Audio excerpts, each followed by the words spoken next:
नमस्कार दोस्तों, आपका स्वागत है ममता हिंदी कहानियाँ चैनल में।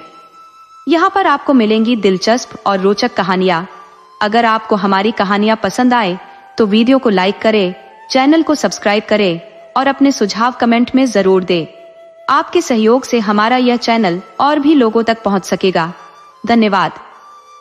एक पंडित जी थे जिनका नाम दीनदयाल था। जैसे उनका नाम वैसे ही उनकी जिंदगी चल रही थी। हर अमावस और पूर्णमासी को लोग पंडित जी को अपने घर में बुलाते थे और उन्हें दाल चावल आटा दान में दे देते। कभी कभी 1 आना या 2 आना भी मिल जाते थे। कभी कभी पंडित जी को कोई कथा सुनने के लिए बुला लेता तो वे सत्यनारायण की कथा सुना देते। अगर कथा सुनाने वाला गरीब होता तो पंडित जी केवल आटा दाल चावल लेकर चले जाते, और अगर वह थोड़ा पैसे वाला होता तो 1 आना मिल जाता। पंडित जी के परिवार में उनकी पत्नी श्यामा, एक लड़की और एक लड़का थे। कुल मिलाकर 4 लोग थे। वे बड़ी मुश्किल से अपनी जिंदगी गुजार रहे थे। एक वक्त ऐसा आया कि पंडित जी को ना तो कोई आटा दाल चावल ही देता था और ना ही कोई कथा सुनने वाला उनके पास आता था। एक दिन उनकी पत्नी श्यामा ने कहा, पंडित जी, ऐसा करिए कि आप एक बार राजा के पास चले जाइए। सुना है कि हमारे देश के राजा बहुत ही दानी है, शायद आपको कुछ काम वाम दे देंगे। आप पंडिताई छोड़कर कोई नौकरी कर लीजिए। क्या रखा है पंडिताई में, जब 2 वक्त का चूल्हा भी नहीं जलता। पंडित जी ने अपनी पत्नी श्यामा की तरफ देखते हुए कहा, पगला गई हो क्या? कहाँ राजा और कहाँ हम पंडित?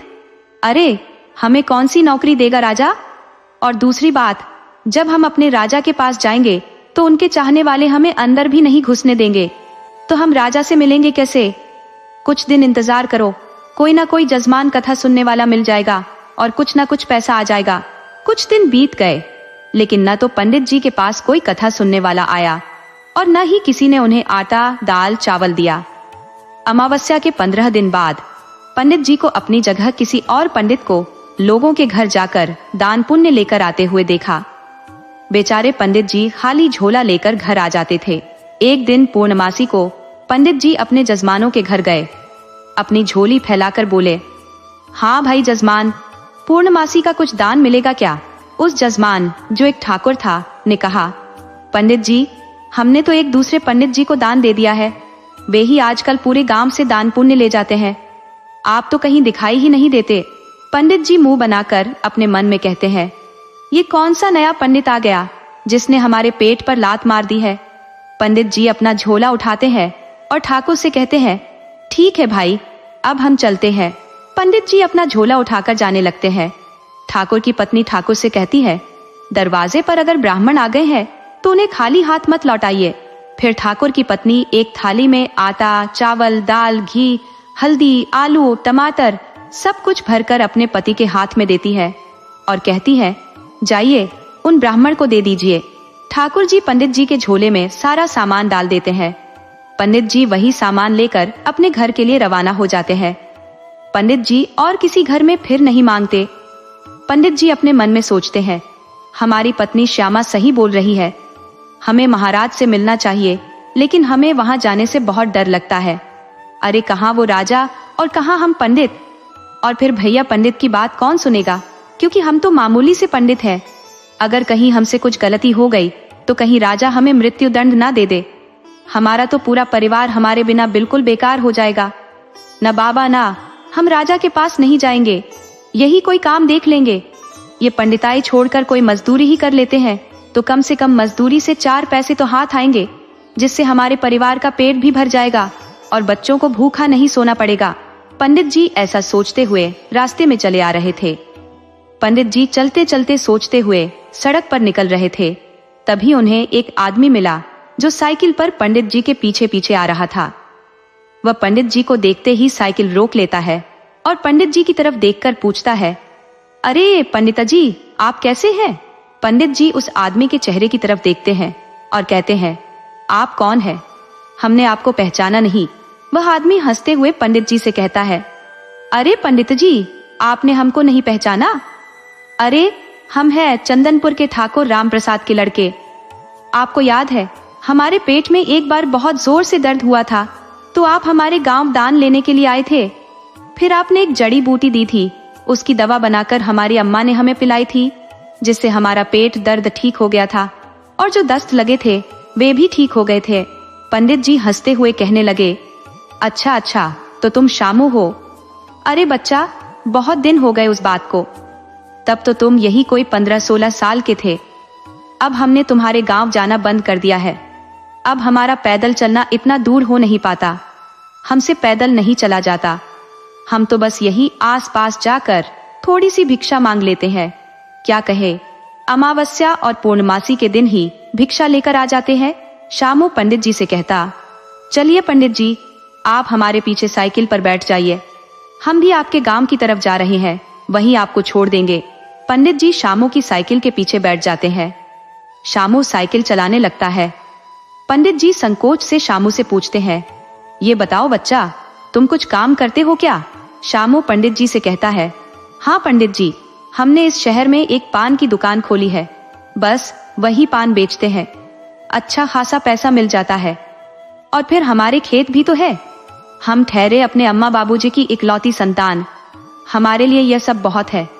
और हाँ, अभी हमारा विवाह नहीं हुआ है पंडित जी। अम्मा बाबूजी हमारे लिए लड़की देख रहे हैं। जैसे ही लड़की अम्मा बाबूजी को पसंद आ जाएगी, वैसे ही हमारी शादी तय हो जाएगी। आप बस तैयार रहना, अपने विवाह में हम आपको लेकर जाएंगे। पंडित जी हंसते हुए कहते, हाँ हाँ बच्चा, हम जरूर चलेंगे, तुम्हारा विवाह हम ही करेंगे, लेकिन हमें तो दक्षिणा भी अच्छी चाहिए।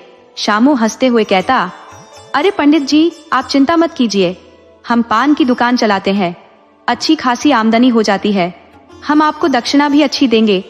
हमारे पास कोई पैसे की कमी नहीं है और हम कंजूस भी नहीं है पंडित जी।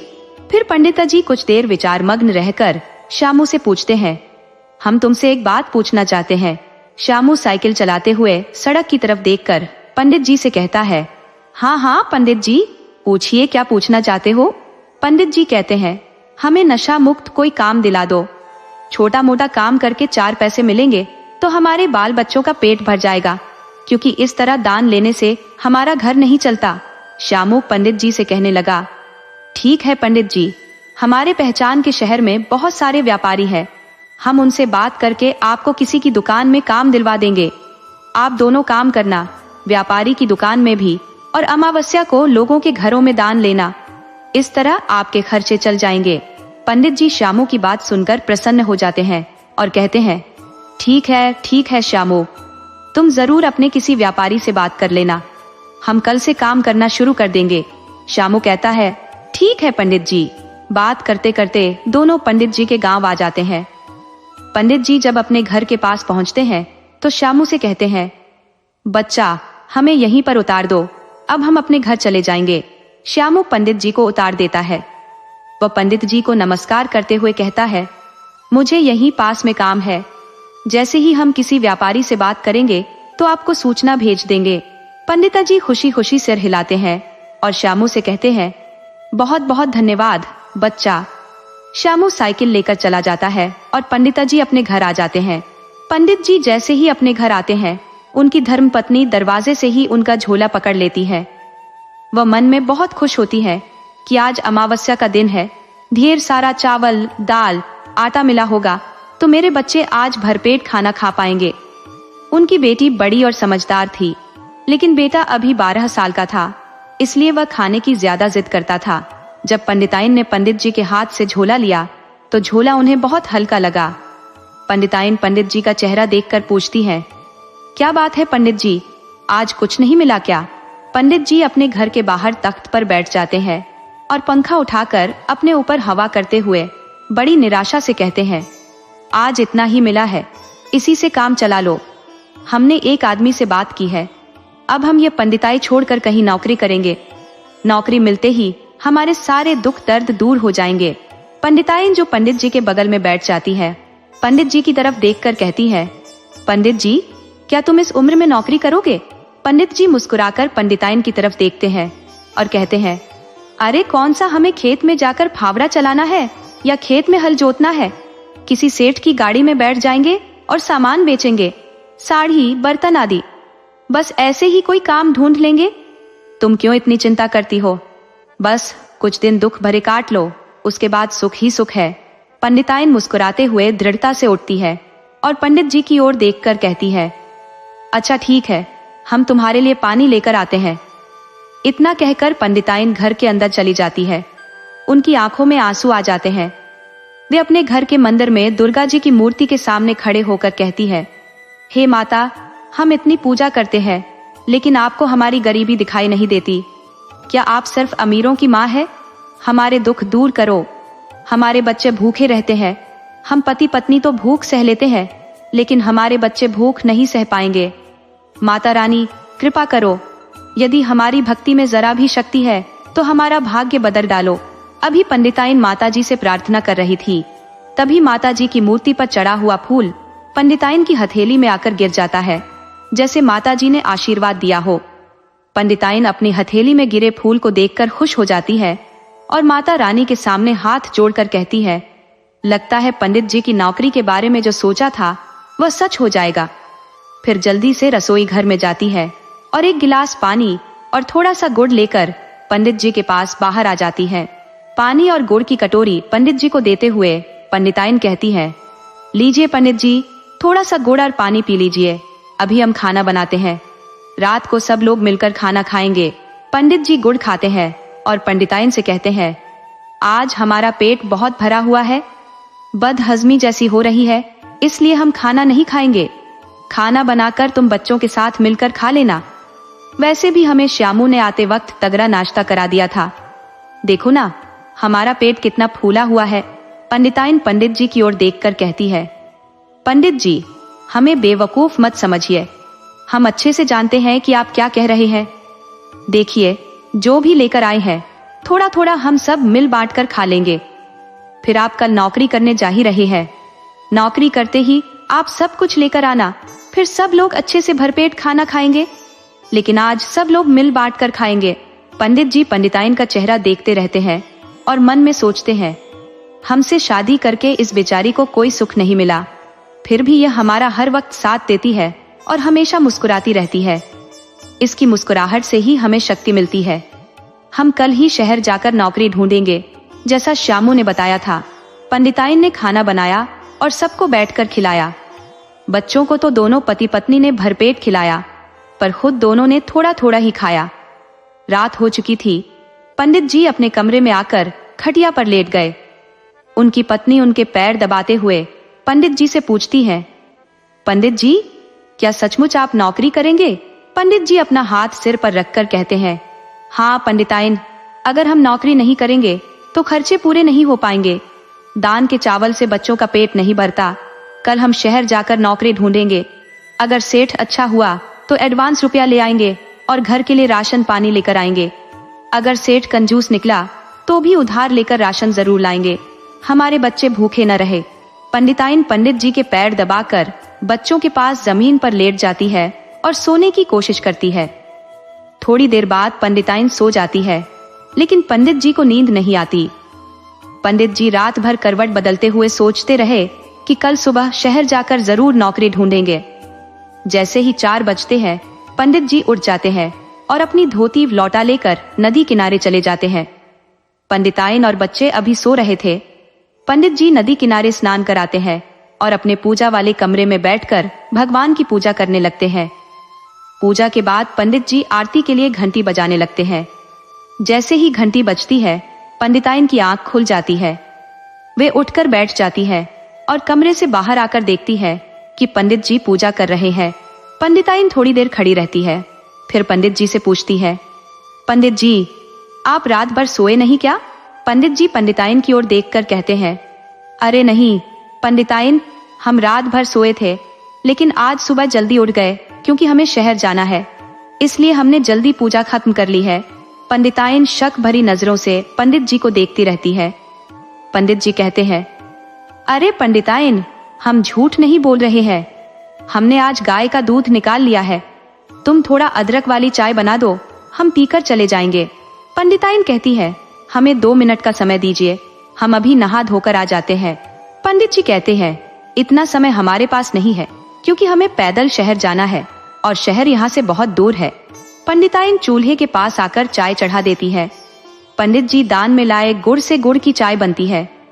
चाय बनने पर पंडिताइन चाय एक गिलास में छानकर पंडित जी को देती है और कहती है, सिर्फ चाय पीकर चले जाएंगे?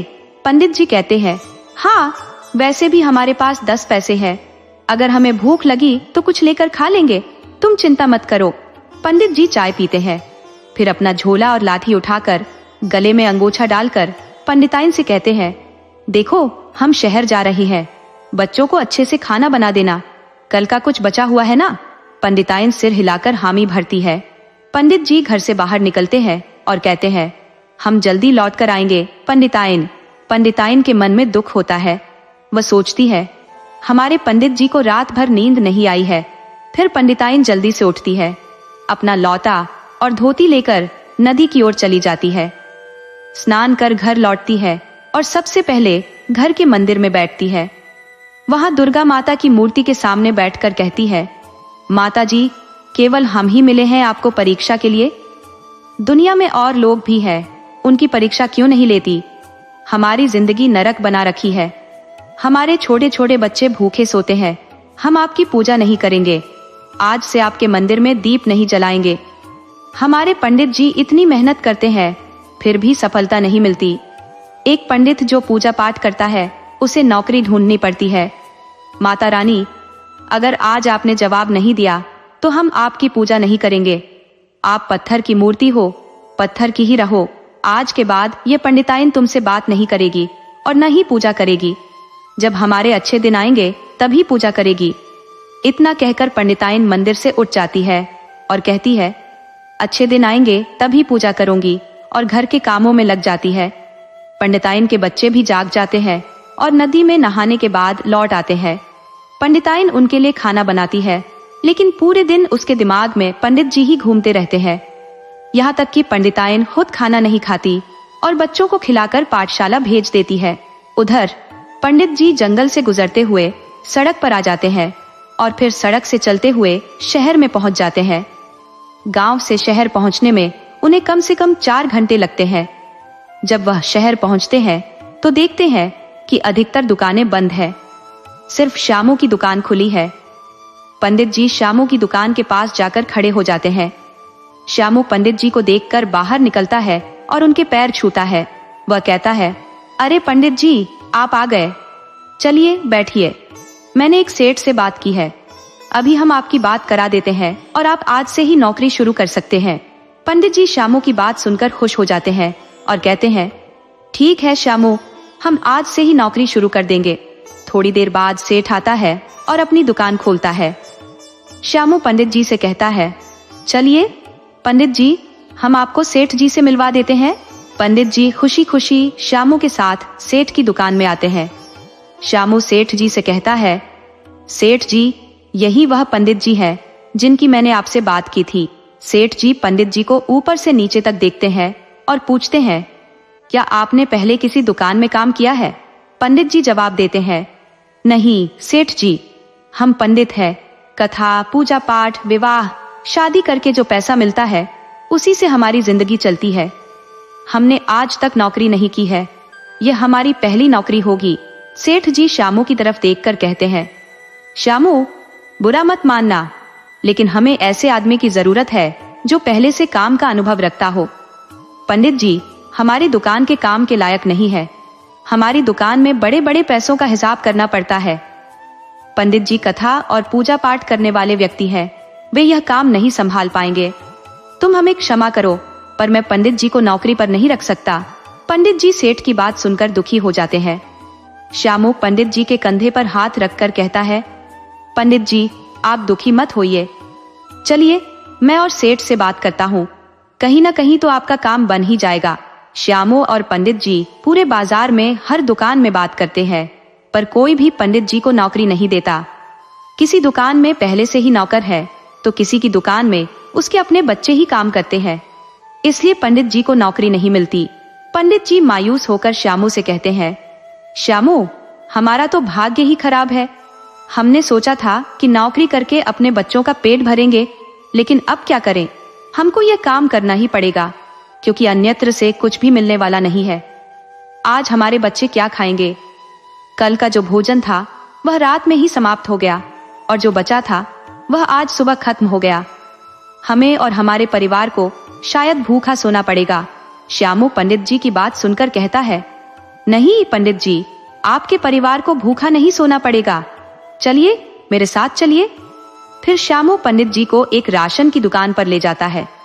दाल, चावल, आटा, घी, तेल, गुड़, चीनी, जो भी घर का राशन था वह सब सामान खरीदकर पंडित जी को देता है और कहता है, लीजिए पंडित जी, 2-3 दिन तो गुजर जाएंगे, उसके बाद मैं कुछ और इंतजाम करने की कोशिश करूंगा। शायद कोई नौकरी मिल जाए तो मैं आपको बता दूंगा, आप चिंता मत कीजिए। पंडित जी श्यामू की तरफ देखकर कहते हैं, बच्चा, तुमने हमारी बहुत मदद की है। हम तुमसे वादा करते हैं, हम तुम्हारा यह कर्ज जरूर चुका देंगे। श्यामू पंडित जी की तरफ देखकर कहता है, पंडित जी, कैसी बात कर रहे हैं आप? आपकी वजह से ही तो आज मैं जीवित हूँ, इसमें एहसान कैसा? फिर पंडित जी कहते हैं, देखो, हम समझते हैं आप हमें दान दे रहे हैं। श्यामू उन्हें समझाता है, आप सबसे दान लेते हैं ना पंडित जी, तो समझ लीजिए हम भी आपको दान दे रहे हैं। और अभी आप घर जाइए, हम आपके लिए कोई न कोई इंतजाम जरूर करेंगे। पंडित जी श्यामू को हजारों दुआएं देते हुए राशन लेकर अपने घर की तरफ रवाना हो जाते हैं। पंडिताइन सब काम करने के बाद खटिया पर लेट जाती है और थोड़ी देर सो जाती है। पंडिताइन सो रही थी, तभी उसके सपने में एक बहुत ही खूबसूरत स्त्री दिखाई देती है। उस स्त्री ने लाल रंग की साड़ी पहन रखी थी, गहनों से लदी हुई थी। उसके होठों पर एक प्यारी मुस्कान थी। उसे देखते ही पंडिताइन के मन में अपार खुशी हो रही थी। पंडिताइन स्वप्न में भी बिल्कुल शांत हो गई थी। पंडिताइन उस स्त्री को देखती हुई कहती है, माता जी, आप कौन है? आपको देखकर हमें बहुत अच्छा लग रहा है और अब मेरा मन भी बड़ा शांत हो गया है। वह स्त्री पंडिताइन के पास खटिया पर बैठ जाती है और कहती है, हम वही हैं जिससे अभी तुम लड़ रही थी और हमें बहुत सारी बातें सुना रही थी। पंडिताइन उस स्त्री की बात सुनकर तुरंत खटिया से उठ जाती है और उसके पैरों में अपना सिर रखकर जोर जोर से रोने लगती है और रोते हुए कहती है, अरे मातरानी, आप ही हमसे क्या करे? आपके अलावा हमारा कोई नहीं है, तो क्या एक बेटी अपनी माँ से लड़ नहीं सकती? माता दुर्गा अपने दोनों हाथ आगे बढ़ाकर पंडिताइन को अपने पैरों से उठाती है और बड़े प्यार से उसकी तरफ निहारते हुए कहती है, हाँ पुत्री, तुम हमसे लड़ सकती हो, तुम्हारा हम पर पूरा अधिकार है। हमने कब मना किया? लेकिन कहते हैं ना, जो जैसा बीज बोता है वैसी ही फसल काटता है। तुम्हारे और पंडित जी के कुछ पूर्व जन्म के कर्म है, इसलिए तुम्हें इतना कष्ट हो रहा है। लेकिन हम तुम्हारी माँ है। अगर तुम हमसे प्रार्थना कर रही हो, हमारी भक्ति कर रही हो, तो हम तुम्हारे कष्ट न मिटा सके तो फिर हमारे होने का कोई मतलब नहीं होता। पुत्री, तुम्हारे पूर्व जन्म में तुम लोगों ने किसी को बहुत कष्ट दिया था, इसलिए तुम्हें यह कष्ट सहना पड़ रहा है। लेकिन फिर भी हम तुम्हें इस कष्ट को मिटाने का एक उपाय बताते हैं। अपने पंडित जी से कहो कि वह राजा के पास जाए और राजा से केवल इतना कहे, राजा जी, पुण्य की जड़ पाताल में। बस इतना ही कहना है और कुछ नहीं। पंडिताइन जी संध्या समय माता दुर्गा की वाणी सुनकर हाथ जोड़कर निवेदन करती है, ठीक है माता जी, जैसे ही पंडित जी आएंगे हम उनसे अवश्य बात करेंगे। लेकिन पंडित जी हमारी कोई बात नहीं मानते। माता दुर्गा पंडिताइन के मुखमंडल की ओर देखकर कहती है, चिंता मत करो पुत्री, इस बार पंडित जी तुम्हारी बात मानेंगे, क्योंकि वे जिस कार्य के लिए गए थे वह पूर्ण नहीं हुआ है। इसलिए जब तुम उन पर दबाव डालोगी तो पंडित जी अवश्य राजा के पास जाएंगे। पंडित जी को वहां जाकर कुछ नहीं करना है, बस राजा के सामने खड़े होकर कहना है, राजा जी, पुण्य की जड़ पाताल में। इसके बाद माता दुर्गा खटिया से उठकर पंडिताइन को आशीर्वाद देते हुए कहती है, अब हम चलते हैं पुत्री, अब तुम हमसे लड़ना मत। हमने तुम्हारा कार्य कर दिया है, आज के बाद तुम्हें किसी चीज की कमी नहीं होगी और तुम्हारे आंसू हमें पीड़ा देते हैं, इसलिए अब रोना भी मत। इतना कहकर माता दुर्गा अंतर्ध्यान हो जाती है। अचानक पंडिताइन की आंखें खुल जाती है और वह खटिया से उठकर बैठ जाती है। पंडिताइन मन ही मन सोचती है, ये कैसा स्वप्न था? क्या सचमुच माता दुर्गा ने हमें स्वप्न में दर्शन दिए थे? फिर वह अपने मुख पर हाथ लगाती है और पाती है कि उनकी आंखें और बाल गीले हैं। तब पंडिताइन समझ जाती है कि अवश्य ही माता दुर्गा ने उन्हें स्वप्न में दर्शन दिए हैं। पंडित जी संध्या को अत्यंत प्रसन्न मन से घर लौटते हैं। दिया बाती का समय हो चुका था। पंडिताइन जल्दी से कुएं पर जाती है, पानी भरकर लाती है और स्नान करके मंदिर में प्रवेश करती है। माता दुर्गा के सामने हाथ जोड़कर खड़ी हो जाती है और कहती है, हे माता रानी, हमारे कष्ट मिटाने के लिए आपका बहुत बहुत धन्यवाद। लेकिन आज हमारे पास घी नहीं है कि हम आपके आगे एक दीपक जला सके। बस हम हाथ जोड़कर आपसे प्रार्थना कर सकते हैं। क्षमा करें माता रानी, हमारे पास पर्याप्त पैसे भी नहीं है। जब हमें घी प्राप्त होगा तब हम अवश्य आपके लिए दीपक जलाएंगे। उधर पंडिताइन माता दुर्गा की पूजा करते हुए पंडित जी के आने का इंतजार करती है। उनका मन आज बहुत खुश था। वह मन ही मन कहती है, आज तो पंडित जी हमारी बात अवश्य मानेंगे, उन्हें मानना ही पड़ेगा। कल हम उन्हें राजा के दरबार में भेजकर ही मानेंगे। अगर मैं ऐसा नहीं करूंगी तो उनसे बात भी नहीं करूंगी। रात हो चली थी लेकिन पंडित जी अभी तक घर नहीं आए थे। पंडिताइन दूसरे के घर जाकर थोड़ा सा आटा और घी मांग कर ले आई थी। बच्चों को रोटी बनाकर उस घी से छुपकर खिला पिलाकर सुला दिया था। पंडित जी की बड़ी बेटी अभी तक नहीं सोई थी। पंडिताइन दरवाजे के पास आकर बैठ गई और पंडित जी की राह देखने लगी।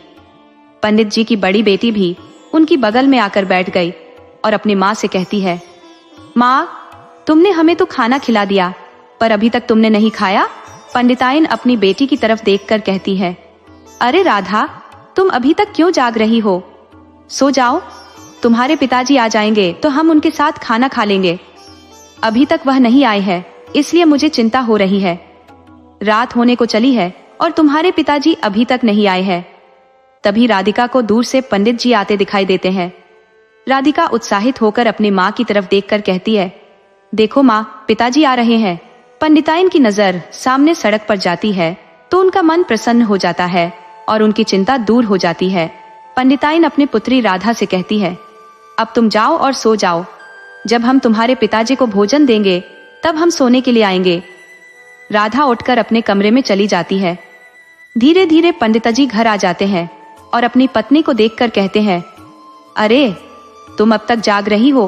पंडिताइन कहती है, हमें लगा था कि आज आपको देर हो गई। पंडित जी उत्तर देते हैं, हाँ, देर तो हो गई, लेकिन हम भी सोच रहे थे कि हमारे बच्चे भूखे सो गए होंगे। तभी उनकी नजर पंडित जी के दोनों हाथों में जाती है, जिनमें बड़े बड़े झूले थे, जिनमें खाने पीने का सारा सामान भरा हुआ था।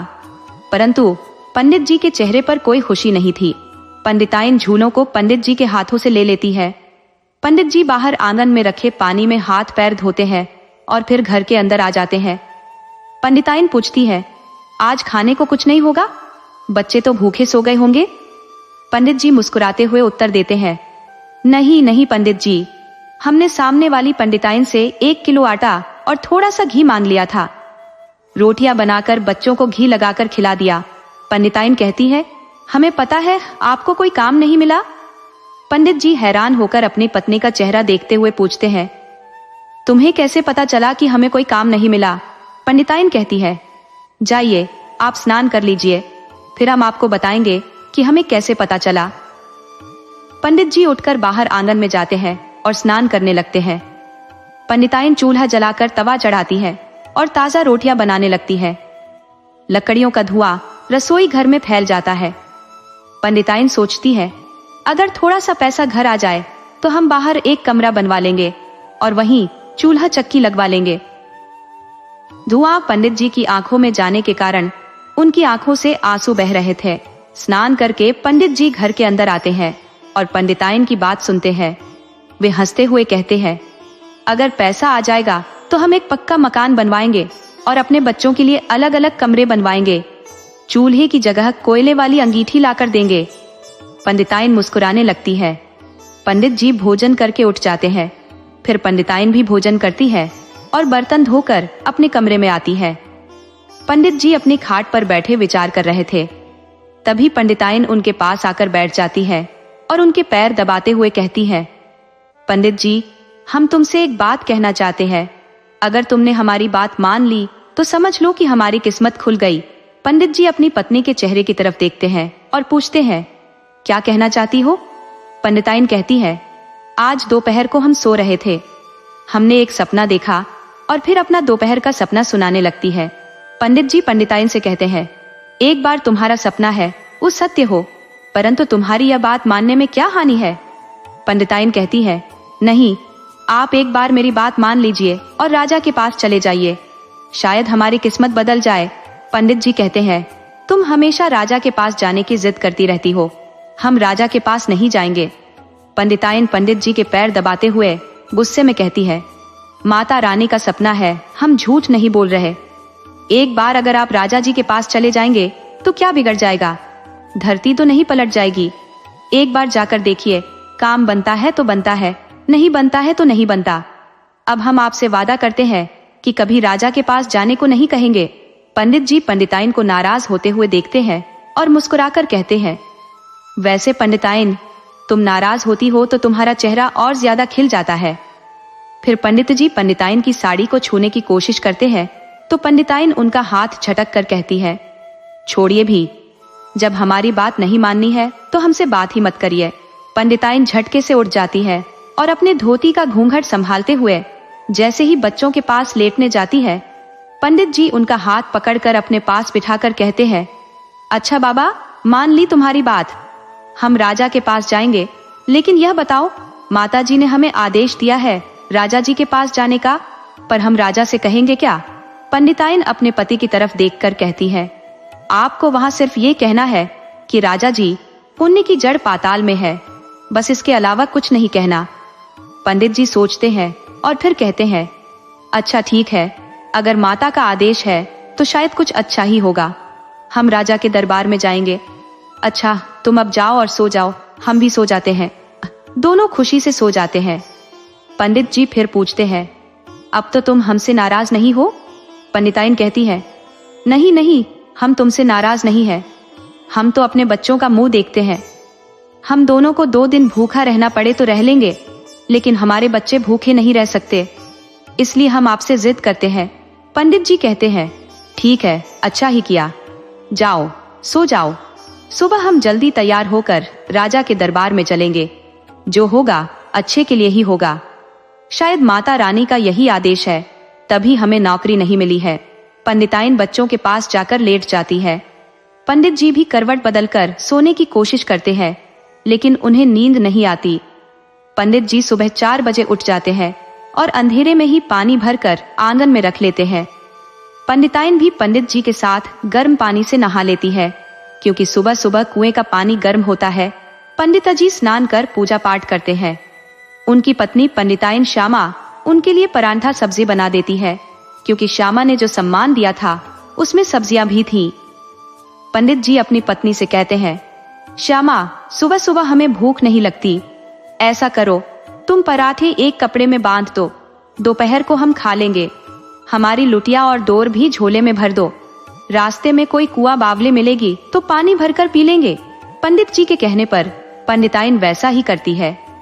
मित्रों, पुराने जमाने में शहर जाने के लिए कच्ची सड़कें होती थी और लोग पैदल चलकर सेहतमंद रहते थे। रास्ते में कई कुआं और बावली मिलती थी।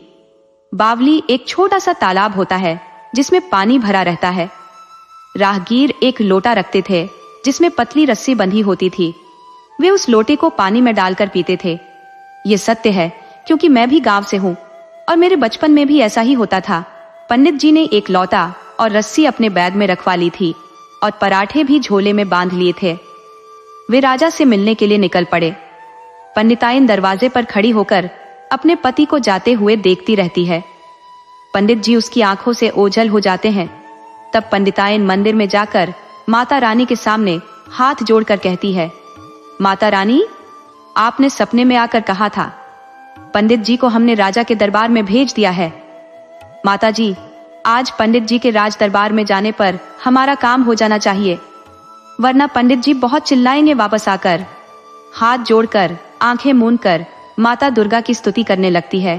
पंडित जी रास्ते में चलते जा रहे थे और बार बार अपने कपड़ों को निहार रहे थे।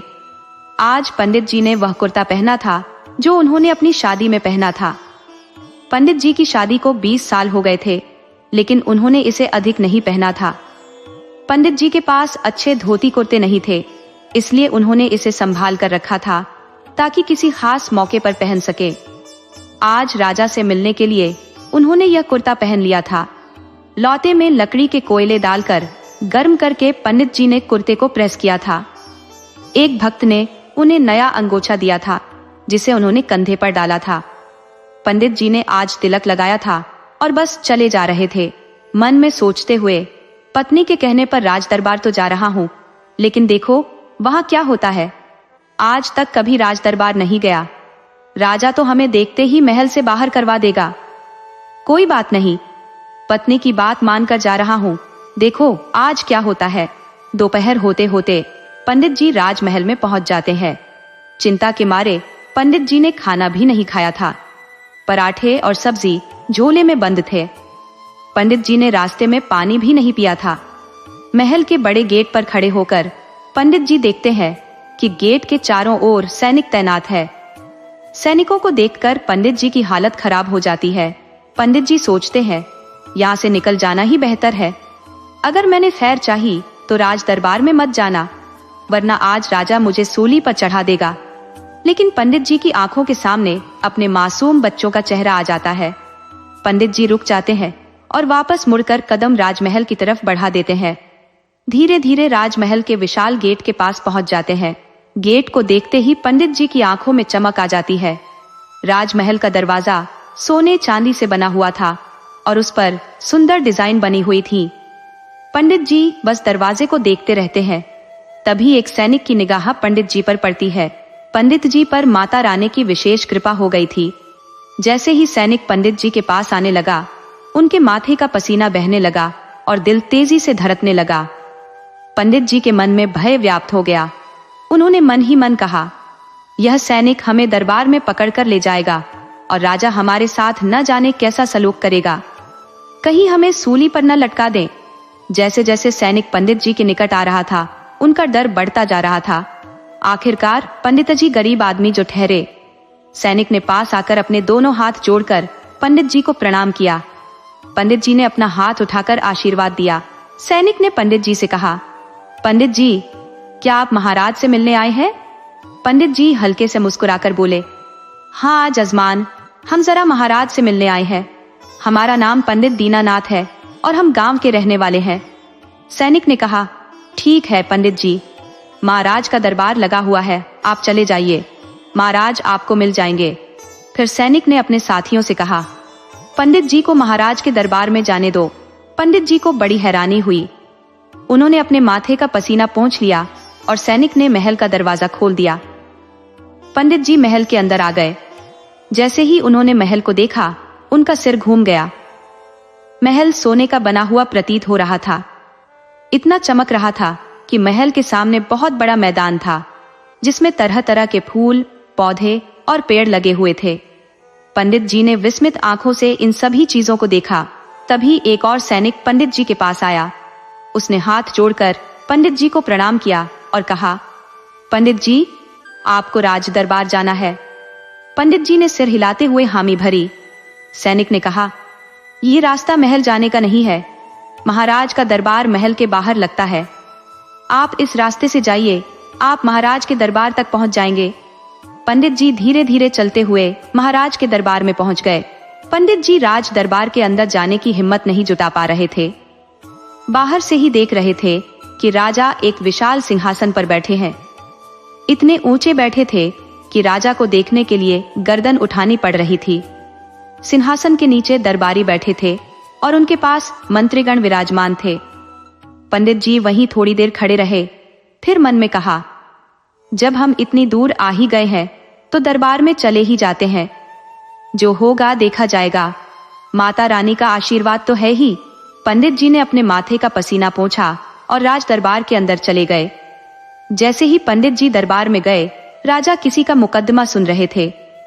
पंडित जी थोड़ी देर खंभे के पास खड़े रहे। मुकदमा समाप्त होते ही वहां राजा की जय जयकार होने लगी। पंडित जी खंभे से बाहर आ गए। राजा ने पंडित जी की तरफ देखा, जो सफेद धोती और कुर्ता पहने हुए थे और उनके माथे पर चंदन का तिलक लगा था। पंडित जी महाराज से नजरें नहीं मिला पा रहे थे और बार बार अपना पसीना पोंछ रहे थे।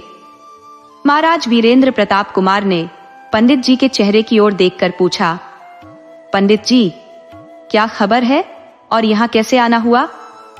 पंडित जी थोड़ा मुस्कुराते हुए बोले, जी महाराज, सब ठीक है और हम भी ठीक हैं। महाराज ने पंडित जी से पूछा, आपकी कोई समस्या है? पंडित जी ने उत्तर दिया, राजा जी, आपकी कोई समस्या हो तो बताइए। तभी पंडित जी तुरंत बोल पड़े, उन्ने की जड़ पाताल में है। पंडित जी को माता रानी का आशीर्वाद मिल चुका था, इसलिए वे निडर होकर बोले। राजा ने पंडित जी से कुछ और नहीं पूछा और अपने मंत्री की तरफ देखकर कहा, मंत्री जी, पंडित जी को तुरंत एक थैली अशर्फिया दे दी जाए। मंत्री ने राजा की आज्ञा का पालन किया और एक थैली अशर्फिया पंडित जी के हाथ में पकड़ा दी। पंडित जी ने राजा की तरफ देखकर कहा, महाराज, क्या हम जा सकते हैं? राजा ने कहा, जब आपकी कोई समस्या नहीं है तो आप जा सकते हैं। पंडित जी थैली पकड़कर वहां से निकले, मानो उनके पैर जमीन पर नहीं पड़ रहे थे। पंडित जी खुशी खुशी राजमहल से निकले और शहर के बाजार में पहुंचे। बाजार में पंडित जी ने बहुत सारा खाने पीने का सामान खरीदा और अपने बच्चों के लिए सुंदर सुंदर कपड़े भी लिए। अपनी पत्नी श्यामा के लिए भी उन्होंने बहुत ही खूबसूरत साड़ियां खरीदी और अपने लिए भी 2 जोड़ी कपड़े लिए। बच्चों के लिए चप्पलें भी खरीदी। पंडित जी ने अपनी हर इच्छा की चीजें खरीद ली और फिर भी उनकी थैली में अशर्फिया बची हुई थी। पंडित जी ने तांगे वाले से कहा, हमें हमारे गांव छोड़ दो, कितना पैसा लोगे? तांगे वाले ने कहा, पंडित जी, आप पंडित आदमी हैं, हम आपसे क्यों पैसा लेंगे? आपकी जो इच्छा हो हमें दे दीजिए, हम आपको आपके गांव छोड़ देंगे। पंडित जी तांगे में बैठ गए और आराम से हिचकोले खाते हुए अपने गांव पहुंच गए। आज पंडित जी को वह सुख प्राप्त हुआ था जो उन्होंने शायद बचपन से लेकर अपनी 32 साल की उम्र तक नहीं देखा था। पंडित जी ने माता रानी को धन्यवाद दिया और कहा, माता रानी, आपने अपने इस पंडित पर बहुत बड़ी कृपा की है।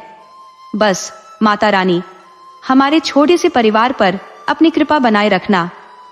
पंडित जी अपने गांव पहुंच गए और तांगे वाले ने उन्हें उनके घर के पास उतार दिया। उनके पड़ोसी आश्चर्य से पंडित जी को तांगे से उतरते हुए देख रहे थे। पंडित जी के पड़ोसी भी पंडित जी को तांगे से उतरते देख समझ गए थे कि पंडित जी का काम बन गया है या शायद राजा ने पंडित जी को अपने राज्य में कोई नौकरी दे दी है। पंडित जी ने तांगे वाले को कुछ पैसे दिए जो उन्होंने सामान खरीदने के बाद बचाए थे। तांगे वाला खुशी खुशी पंडित जी के पास से चला गया और कहा, जब भी शहर आना हो हमें बुला लिया करें।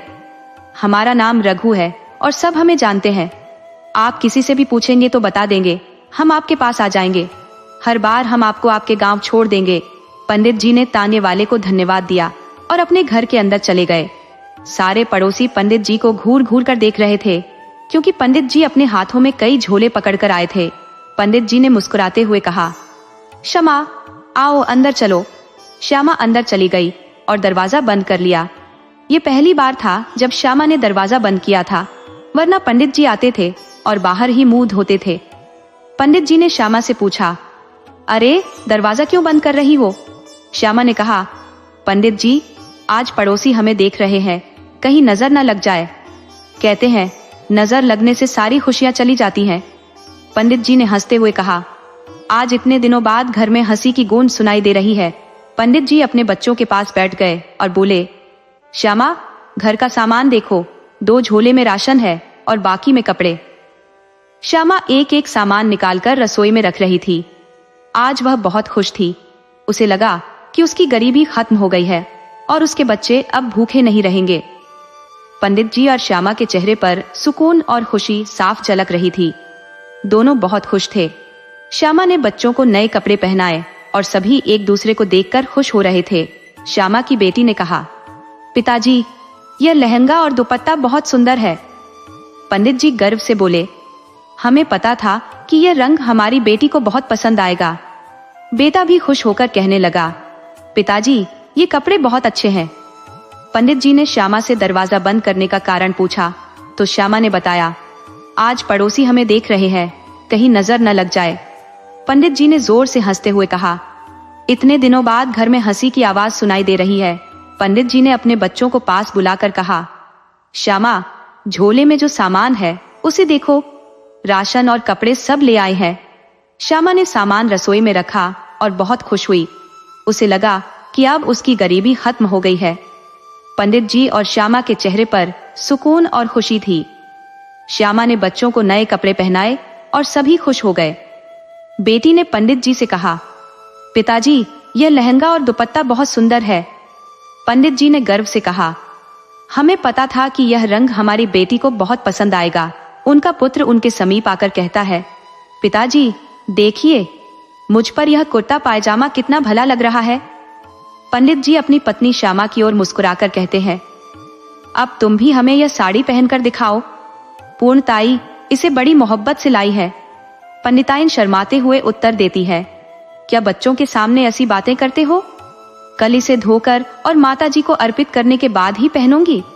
पंडित जी सहमत होकर कहते हैं, ठीक है, जैसा तुम्हारी इच्छा। अब जल्दी से भोजन बना दो, बहुत जोर की भूख लगी है। मैं स्नान कराता हूँ। स्नान के बाद पंडित जी जब वापस आते हैं तो शाम भोजन बना रही होती है। आज उसने आलू मटर टमाटर की सब्जी और पूरी बनाई थी। पंडित जी को पूरी बहुत प्रिय थी। पूरी की सुगंध से उनका मन प्रसन्न हो उठता है। वे पूजा करके रसोई में बैठते हैं और अपने दोनों बच्चों को पास बुलाकर कहते हैं, पंडिताइन जल्दी गर्मा गर्म पूरी परोसो। पूरी की खुशबू से भूख और बढ़ गई है। श्यामा मुस्कुराते हुए सबके सामने थाली में पूरी और सब्जी परोसती है। पंडित जी और बच्चे आनंद से भोजन करने लगते हैं। श्यामा भी उनके साथ बैठकर भोजन करती है।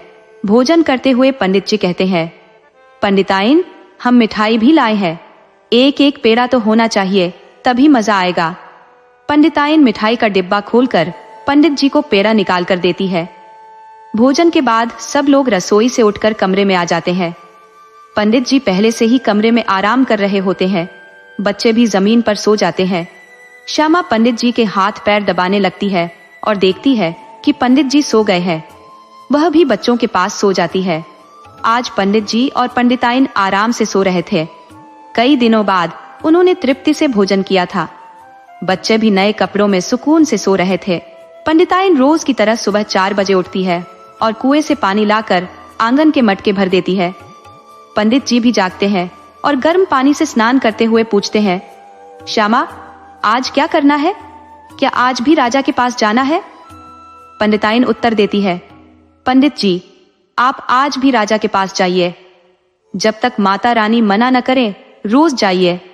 पंडित जी कहते हैं, राजा के पास जाकर बस एक ही बात कहनी है? राजा जी पुनिया की जड़ पाताल में है। पंडिताइन हंसते हुए कहती है, हाँ पंडित जी यही कहना है। पंडित जी चिंता जाहिर करते हुए कहते हैं, अगर किसी दिन राजा का मन बदल गया और उसने पूछ लिया कि पुण्य की जड़ पाताल होती क्या चीज है, तो हम क्या उत्तर देंगे? और अगर हमने उत्तर नहीं दिया तो राजा उसी समय हमें सूली पर लटका देगा। पंडिताइन कहती है, कुछ नहीं होगा, माता रानी पर भरोसा रखिए, कोई ना कोई रास्ता अवश्य मिलेगा। पंडित जी स्नान करते हुए कहते हैं, तो पंडिताइन माता रानी से पूछ लेना कि पुण्य की जड़ पाताल होती क्या चीज है। कहीं ऐसा न हो कि माता रानी के चक्कर में हम सूली पर चढ़ जाएं। पंडित जी की बात सुनकर पंडिताइन पंडित जी को अंगोछा थमाते हुए उन्हें तीव्र दृष्टि से देखती है। फिर पंडित जी नहा धोकर तैयार हो जाते हैं और राजमहल की ओर प्रस्थान करते हैं। पंडिताइन अपने घर में माता जी की पूजा अर्चना में तल्लीन हो जाती है। रास्ते में चलते हुए पंडित जी सोचते हैं, पंडिताइन के कहने पर हम तो जा रहे हैं, पर अगर इस बार राजा का मन खराब हो गया और हमें कैद कर लिया तो? अगर उसने पूछ लिया कि पुण्य की जड़ पाताल में क्या होती है तो हम क्या जवाब देंगे? इन विचारों में डूबे पंडित दीनानाथ महल की ओर बढ़ते रहते हैं। 2 घंटे के सफर के बाद पंडित जी शहर पहुंच जाते हैं और राजमहल के द्वार पर पहुंचते हैं। महल के सैनिक जो पंडित जी को पहचानते हैं उन्हें अंदर जाने देते हैं। पंडित जी आराम से महल के अंदर चले जाते हैं। राजा साहब अपनी सभा में व्यस्त होते हैं और अपने राज्य के मामलों को सुन रहे होते हैं।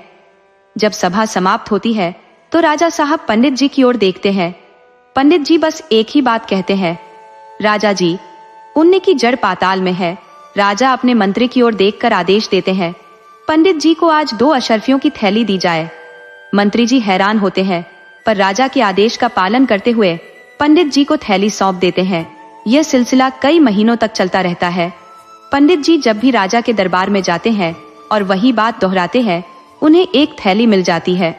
अब पंडित जी की स्थिति बदल जाती है। उन्होंने अपना कच्चा घर पक्का बनवा लिया और अपने घर में 2 नौकर रख लिए जो गायों की देखभाल करते थे। पंडित जी ने खाना बनाने वाली ब्राह्मण महिलाएं भी रख ली, जिससे पंडिताइन को खाना नहीं बनाना पड़ता था। पंडित जी अब अच्छे भोजन का आनंद लेते और मोटे गद्दों पर सोते थे। लेकिन इस सुख के बीच पंडित जी को हमेशा एक ही चिंता सताती रहती थी। अगर राजा ने कभी पूछ लिया कि पुण्य की जड़ पाताल में क्या होती है, तो वे क्या जवाब देंगे? और अगर राजा ने अपनी दी हुई सारी अशर्फियां वापस मांग ली, तो वे कहां से देंगे? पंडित जी अपनी बेटी की शादी के लिए पैसा जोड़ रहे थे। एक रात पंडित जी अपनी पत्नी श्यामा से कहते हैं, श्यामा, अब तो हमारा घर भी बन चुका है, नौकर भी लग गए हैं, तो क्यों ना अपनी बिटिया के लिए कोई अच्छा रिश्ता देख ले। कल ही हम कोई अच्छा सा लड़का ढूंढने के लिए जाएंगे। श्यामा पंडित जी की बात सुनकर उनके चेहरे को देखती हुई कहती है, पंडित जी कैसी बातें करते हो? अभी हमारी बिटिया तो 11 साल की है, जरा 12 साल की हो जाने दीजिए, फिर विवाह के बारे में सोचेंगे। पंडित जी पंडिताइन पर नाराज होते हुए कहते हैं, तुम तो समझती नहीं हो, अभी हम पैसा कमा रहे हैं, अभी राजा सराहना दे रहे हैं, और जिस दिन राजा का मन बदल गया और पुण्य की जड़ तलाशने लगे, उस दिन हमें अशर्फियां नहीं मिलेंगी। क्योंकि राजा का मन बदल गया तो समझ लो वह हमें उसी समय सूली पर लटका देगा और तुम्हें भी जेल की हवा खानी पड़ेगी। पंडिताइन पंडित जी की नाराजगी में भी हंसते हुए कहती है, तो तुम खा लेना जेल की हवा, जेल में भी तो खाना मिलेगा ना, राजा जी भूखे नहीं मरेंगे। फिर पंडित जी अपनी चादर अपने ऊपर तानते हुए पंडिताइन से कहते हैं, हाँ हाँ मजा उठा लो, तो हमें इस मुसीबत में डाल दिया है, और अगर हम पर मुसीबत आ गई तो तुम खुशी मनाना यही तो तुम चाहती हो। पंडिताइन कहती आ रही है, तुम क्यों चिंता करते हो, कुछ नहीं होगा, सो जाओ और हमें भी सोने दो। पंडित जी अब थोड़ी देर बाद गहरी नींद में सो जाते हैं। पंडिताइन जो उनके पास ही लेती है भी सोने की कोशिश करती है, लेकिन थोड़ी देर बाद वह भी सो जाती है। पंडित जी की यह दिनचर्या बन गई थी, रोज दरबार में जाकर एक शब्द रखना और राजा फिर अशर्फियों की थैली पकड़ा देता था। पंडित जी अपने घर चले जाते थे। ऐसे करते करते कई महीने बीत गए। अब दरबारी जो थे वे चिढ़ने लगे थे, कहते थे कि अच्छे लोग होते हैं तो बुरे लोग भी होते हैं। वैसे भी कुछ बुरे लोग दरबार में भी थे, जो राजा से भी चिढ़ते थे और पंडित जी से भी। कुछ दरबारी आपस में बात कर रहे थे, पंडित आता है कुछ करता नहीं, बस एक शब्द बोलता है, पुण्य की जड़ पाताल में। और राजा भी कितना बड़ा बेवकूफ है, वह कभी नहीं पूछता कि आखिर पुण्य की जड़ पाताल क्या होती है, क्या चीज है ये जो पैसे देते हैं। और हम तो कहते हैं राजा साहब को पूछना चाहिए, हमारे राजा साहब इतने बड़े बेवकूफ कैसे हो सकते हैं। उधर से कुछ दरबारी लोग बातें कर रहे थे, वहीं से राजा का बेटा गुजर रहा था। राजा के बेटे को कोई नहीं देख पाया। राजा के बेटे ने उन लोगों की बातों को सुन लिया और चुपचाप महल आ गया। महल में आकर राजा का लड़का अपने कमरे में जाकर अपने पलंग पर लेट जाता है और किसी से कोई बात नहीं करता। महारानी अपने बेटे को इस तरह गुस्से से कमरे में जाते हुए देखती है और वह भी उसके पीछे पीछे जाती है। लेकिन राजकुमार अपना दरवाजा बंद कर लेता है और अपने दरवाजे पर खड़ी सेवकों से कहता है कि कोई आए तो कह देना हम सो रहे हैं, कोई भी हमें परेशान न करे। महारानी राजकुमार की आवाज सुन लेती है तो वह उसके कमरे में नहीं जाती, वापस आकर अपने कमरे में बैठ जाती है और अपने मन में विचार करने लगती है, आखिर हमारे राजकुमार को हुआ क्या है। शाम हो जाती है, राजा का दरबार खत्म हो जाता है। राजा अपने महल में आते हैं और जैसे ही वह अपने सोने वाले कमरे में आते हैं तो अपनी रानी को उदास देखते हैं। राजा साहब महारानी को उदास देखकर पूछते हैं, क्या बात है महारानी, तुम इस तरह उदास क्यों हो। महारानी कहती है, महाराज जी आज आपका बेटा आया है और कमरे में अपने आप को बंद कर लिया है और वह कमरे से बाहर नहीं निकल रहा है। जरा आप चलिए और उससे बात करके देखिए क्या बात हो गई है। आज मैं नगर भ्रमण पर गया था और तभी से अत्यधिक क्रोधित हूँ। महाराज और महारानी दोनों मिलकर राजकुमार के कक्ष में जाते हैं और उसके द्वार पर दस्तक देते हुए कहते हैं, पुत्र द्वार खोलो, हमें तुमसे बात करनी है। आखिरकार नगर भ्रमण के दौरान ऐसा क्या हुआ जो हमारे पुत्र को क्रोधित कर गया। किसी ने कुछ कहा है तो हमें बताओ। अपने पिता की आवाज सुनकर राजकुमार ने द्वार खोल दिया और उन्हें प्रणाम करते हुए कहता है, पिताश्री आपको मेरे कक्ष में आने की आवश्यकता क्यों पड़ी। यदि आपको कोई बात करनी थी तो हमें बुला लिया होता। राजा और रानी कहते हैं, नहीं पुत्र कोई बात नहीं, तुम हमारे पुत्र हो, हम आ गए तो क्या बात हो गई। फिर राजा और रानी दोनों ही राजकुमार के कक्ष में आकर सिंहासनों पर बैठ जाते हैं। राजकुमार अपने पिता के चेहरे की तरफ देखकर कहता है, पिताश्री, क्या कोई पंडित जी आपके दरबार में आते हैं जिनका नाम दीनानाथ है? राजा अपने बेटे की तरफ देखकर कहते हैं, हाँ राजकुमार, हमारे दरबार में पंडित जी आते हैं, पर तुम्हारा पंडित जी से क्या लेना देना है और तुम्हारी नाराजगी का कारण क्या है? तुम इतने क्रोधित क्यों हो? राजकुमार कहता है, पिताश्री, आपको पता है, जब पंडित जी आपसे कहते हैं पुण्य की जड़ पाताल में, तो आप उन्हें भरी हुई अशर्फियों की थैली दिलवा देते हैं। आप उन्हें हर रोज एक थैली देकर विदा करते हैं, पर कभी आपने सोचा है कि लोग आपको मूर्ख समझ रहे हैं? हमें क्षमा करें पिताश्री, हमें ऐसे शब्दों का प्रयोग करना पड़ रहा है, लेकिन ये हम नहीं कह रहे, ये हमारे राज्य के कुछ लोग कह रहे हैं। हमने यह बात अपने कानों से सुनी है। आखिरकार आपने पंडित जी से कभी पूछा नहीं कि पुण्य की जड़ पाताल होती क्या चीज है और क्यों? आप उनकी बात सुनकर अशर्फियों की थैलियां पकड़ाते हैं और हर रोज एक थैली बढ़ा देते हैं। राजा अपने पुत्र की तरफ देखते हुए कहते हैं, यह बात तो हमें भी नहीं पता पुत्र, लेकिन जैसे ही पंडित जी पुण्य की जड़ पाताल में कहते हैं, हमें एक अजीब सा एहसास होता है। हमारी आत्मा कहती है कि पंडित जी को तुरंत अशर्फिया दी जाए। हम अपने मंत्री से कहकर उन्हें यह अशर्फिया दिलवा देते हैं। हम खुद नहीं बता सकते कि पंडित जी की यह बात हमारे दिल पर इतना असर क्यों करती है। राजकुमार अपने पिता की तरफ देखकर कहता है, लेकिन पिताश्री, अब आपको पंडित जी से पूछना होगा कि पुण्य की जड़ पाताल क्या होती है। हम भी जानना चाहते हैं कि पुण्य की जड़ पाताल क्या है, इसका क्या अर्थ होता है। सारे दरबार और पूरे राज्य को पता होना चाहिए, ताकि वे आपको गलत न समझे। राजा थोड़ी देर सोचते हैं, फिर अपने पुत्र की तरफ देखकर कहते हैं, ठीक है पुत्र, तुम्हारी खुशी के लिए कल हम पंडित जी से प्रश्न करेंगे। राजा राजकुमार से कहते हैं, अब तुम आराम करो, हम चलते हैं। इतना कहकर राजा और रानी अपने कक्ष की ओर चले जाते हैं। पंडित दीनानाथ अगली सुबह तैयार होकर महाराज के दरबार में खड़े हो जाते हैं और कहते हैं, राजा जी, पुण्य की जड़ पाताल में। राजा सहमंत्री से कहते हैं, अशर्फियों की 20 थैली पंडित जी के हाथ में पकड़ा दी जाए। लेकिन पंडित जी को रोकते हुए राजा कहते हैं, हम यह जानना चाहते हैं कि पुण्य की जड़ पाताल का क्या मतलब है। ये भी जानना चाहते हैं कि यह कौन सी वस्तु है। पंडित जी थोड़ी देर सोचते हैं, फिर राजा जी की तरफ देखकर कहते हैं, राजा साहब, मैं कल इस पुण्य की जड़ पाताल का मतलब आपको समझा दूंगा। राजा पंडित जी की तरफ देखकर कहते हैं, ठीक है पंडित जी, कल हमें यह बताइए। अभी फिलहाल आप अपने घर जाइए। पंडित जी अशर्फियों की थैली तो ले लेते हैं, लेकिन बहुत ही उदास महल से बाहर निकलते हैं और अपने मन में कहते हैं, आज यह सत्य हो गया। हम अपनी पंडिताइन को कह देते हैं कि आज के बाद वह हमारा चेहरा नहीं देख पाएगी, क्योंकि अब राजा हमें फांसी पर लटका देगा। पंडित जी जैसे ही नगर में प्रवेश करते हैं, तांगे वाला उन्हें देखकर कहता है, आइए पंडित जी, आपको आपके घर छोड़ आता हूँ। पंडित जी मौन रहते हुए तांगे में बैठ जाते हैं। तांगे वाला पंडित जी का चेहरा देखता है। आज पंडित जी का चेहरा रोज की तरह प्रसन्न नहीं था, वे आज बहुत उदास दिख रहे थे। तांगे वाला पूछता है, क्या हुआ पंडित जी, आज आप इतने उदास क्यों हैं? आप तो हमेशा हंसते रहते थे। पंडित जी उदासी से जवाब देते हैं, कुछ नहीं भाई, बस आज मन कुछ उदास है, थोड़ी तबीयत भी ठीक नहीं है। पंडित जी की बात सुनकर तांगे वाला समझ जाता है कि पंडित जी को कोई बड़ी परेशानी है। तांगे वाला पंडित जी को उनके गांव छोड़ देता है।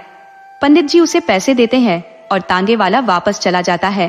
पंडित जी घर में प्रवेश करते ही अपनी झोली एक तरफ फेंक देते हैं। पंडिताइन पूछती है, क्या हुआ, आपने झोली ऐसे क्यों फेंकी? पंडित जी उत्तर देते हैं, ये लो तुम्हारी अशर्फिया, लेकिन ये आखिरी है, कल राजा हमें फांसी दे देगा। पंडिताइन आश्चर्यचकित होकर पूछती है, क्या हुआ, राजा ने कुछ कहा क्या?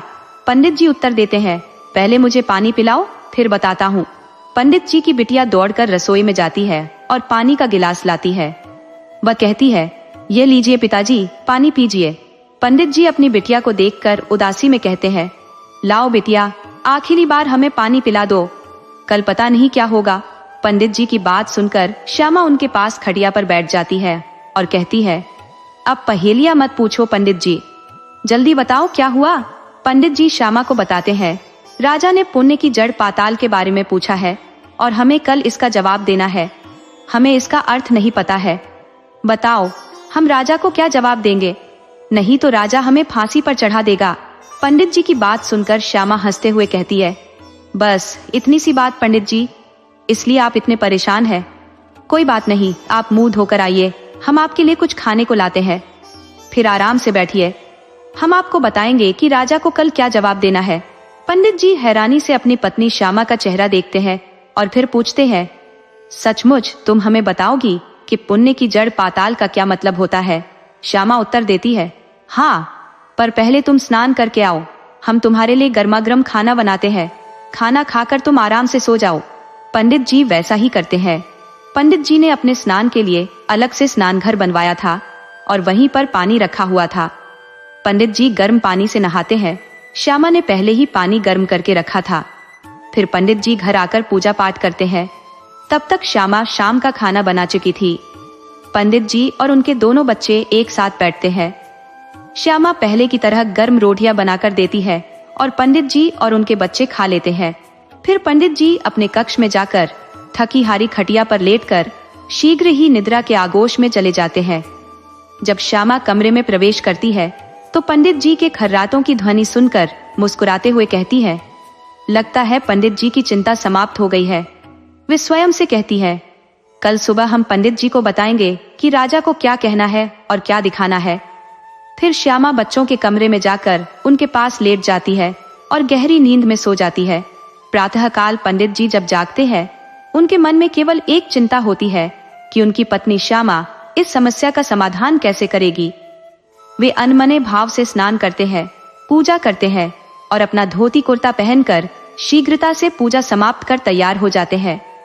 उनकी धर्मपत्नी उनके लिए सुबह का नाश्ता लाकर रखती है और पास में बैठ जाती है। श्यामा कहती है, लीजिए पंडित जी, नाश्ता कर लीजिए, आज हमने आपके मनपसंद का नाश्ता बनाया है। पंडित जी उत्तर देते हैं, मेरा आज कुछ भी खाने का मन नहीं है। अब बताओ कि पुण्य की जड़ पाताल का क्या अर्थ है और हम राजा को क्या बताएं? श्यामा मुस्कुराकर कहती है, पहले तुम नाश्ता करो पंडित जी, उसके बाद हम बताएंगे। पंडित जी अपनी पत्नी की जिद पर थाली में रखा हुआ मीठा चीला उठा लेते हैं और खाते हुए कहते हैं, देखो श्यामा, हमें ज्यादा परेशान मत करो, हम पहले ही बहुत परेशान हैं।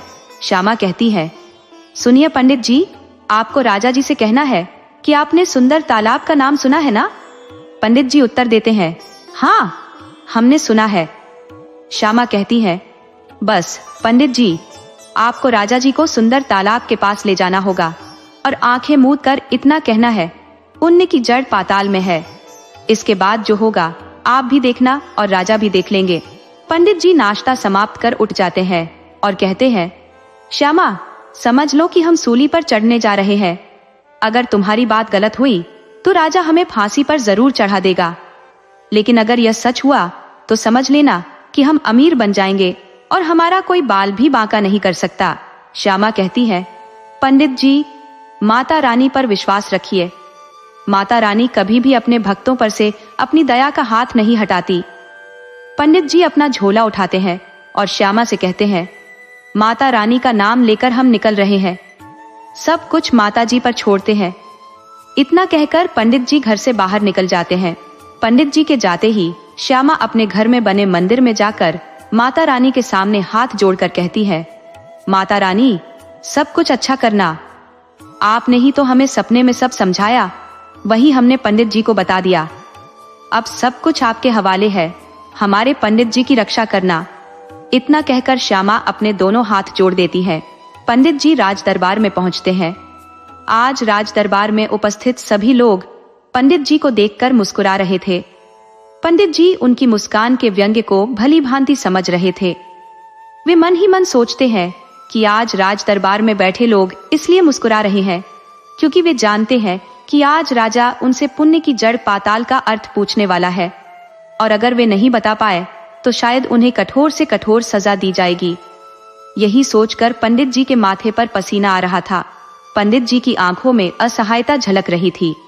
वह मन ही मन विचार कर रहे थे कि आज दरबार में उपस्थित सभी लोग उनके बारे में सोच रहे होंगे। कुछ लोग मन ही मन उनका उपहास उड़ा रहे होंगे। जो लोग पंडित जी से जलन रखते थे वे अपने मन में सोच रहे होंगे, आज इस पंडित को अच्छी तरह समझ में आएगा। चलो हम भी सुने कि पुण्य की जड़ पाताल का क्या अर्थ होता है। तभी एक दरबारी आवाज लगाता है, राजा साहब दरबार में पधार रहे हैं। राजा के प्रवेश करते ही सभी लोग खड़े हो जाते हैं। राजा साहब सभी की ओर मुस्कुराते हुए देखते हैं और अपने सिंहासन पर बैठ जाते हैं। पंडित जी दोनों हाथ जोड़कर राजा को प्रणाम करते हैं। राजा भी पंडित जी को प्रणाम करते हैं और फिर पंडित जी से परिणाम स्वरूप उत्तर लेते हैं। राजा पहले नगर के सारे मुकदमे सुनते हैं। जब सभी मुकदमे समाप्त हो जाते हैं तो राजा पंडित जी की ओर गंभीरता से देखते हैं और पूछते हैं, पंडित जी, हम आज आपके पुण्य की जड़ पाताल का अर्थ जानना चाहते हैं। कृपया हमें और हमारे सभी दरबारियों को इसका अर्थ बताएं। पंडित जी राजा की ओर देखते हुए कहते हैं, राजा साहब, पुण्य की जड़ पाताल का अर्थ बताने की नहीं, दिखाने की चीज है। आप और दरबार के सभी लोग हमारे साथ सुंदर तालाब पर चले। पंडित जी की बात सुनकर दरबार में खुसर फुसर होने लगती है। राजा सभी को शांत करते हुए कहते हैं, कृपया आप लोग शांत हो जाएं। राजा पंडित जी की ओर देखते हुए कहते हैं, हम आपके साथ सुंदर तालाब में जाने के लिए तैयार है। फिर राजा दरबारियों की ओर देखते हुए कहते हैं, जो कोई हमारे साथ सुंदर तालाब में चलना चाहता है वह हमारे साथ आ सकता है। जिसे जानना है कि पंडित जी के पुण्य की जड़ पाताल का क्या अर्थ है, वे हमारे साथ चलें। राजा का आदेश सुनते ही सभी दरबारी राजा के साथ चलने के लिए तैयार हो जाते हैं। राजा का रथ तैयार हो जाता है। राजा अपने रथ में पंडित जी को साथ बैठा लेते हैं और नगर के माध्यम से सुंदर तालाब की ओर बढ़ते हैं। थोड़ी देर बाद राजा और उनका काफिला सुंदर तालाब के पास पहुंच जाता है। राजा रथ से नीचे उतरते हैं और पंडित जी भी उनके साथ नीचे आ जाते हैं। राजा तालाब के आसपास का वातावरण देखकर मंत्रमुग्ध हो जाते हैं। तालाब के पास खूबसूरत फूलों और फलों के पेड़ लगे हुए थे। ठंडी ठंडी हवा चल रही थी। तालाब के भीतर कमल के फूल खिले हुए थे और रंग बिरंगी चिड़िया वहां चहचहा रही थी। तभी मंत्री जी पंडित जी की ओर देखते हुए कहते हैं, पंडित जी, यहाँ का वातावरण अत्यंत सुंदर है। जी चाहता है यहीं पर रह जाया जाए। ऐसा लगता है जैसे यहाँ कोई दिव्य स्थान हो और कोई आदर्श दिव्य शक्ति यहाँ विराजमान हो। पंडित जी राजा की ओर देखते हुए कहते हैं, राजा साहब, चलिए तालाब के किनारे चलते हैं। राजा और उनके दरबारी तालाब के किनारे पहुंच जाते हैं और वहां खड़े होकर तालाब को निहारने लगते हैं। पंडित जी तालाब के किनारे पहुंचकर आंखें बंद करते हैं और बुलंद आवाज में कहते हैं, पुण्य की जड़ पाताल में। उनके शब्दों के साथ ही तालाब का पानी अपने आप सूख जाता है और उसके अंदर एक सुनहरी सीधी सीढ़ी प्रकट हो जाती है।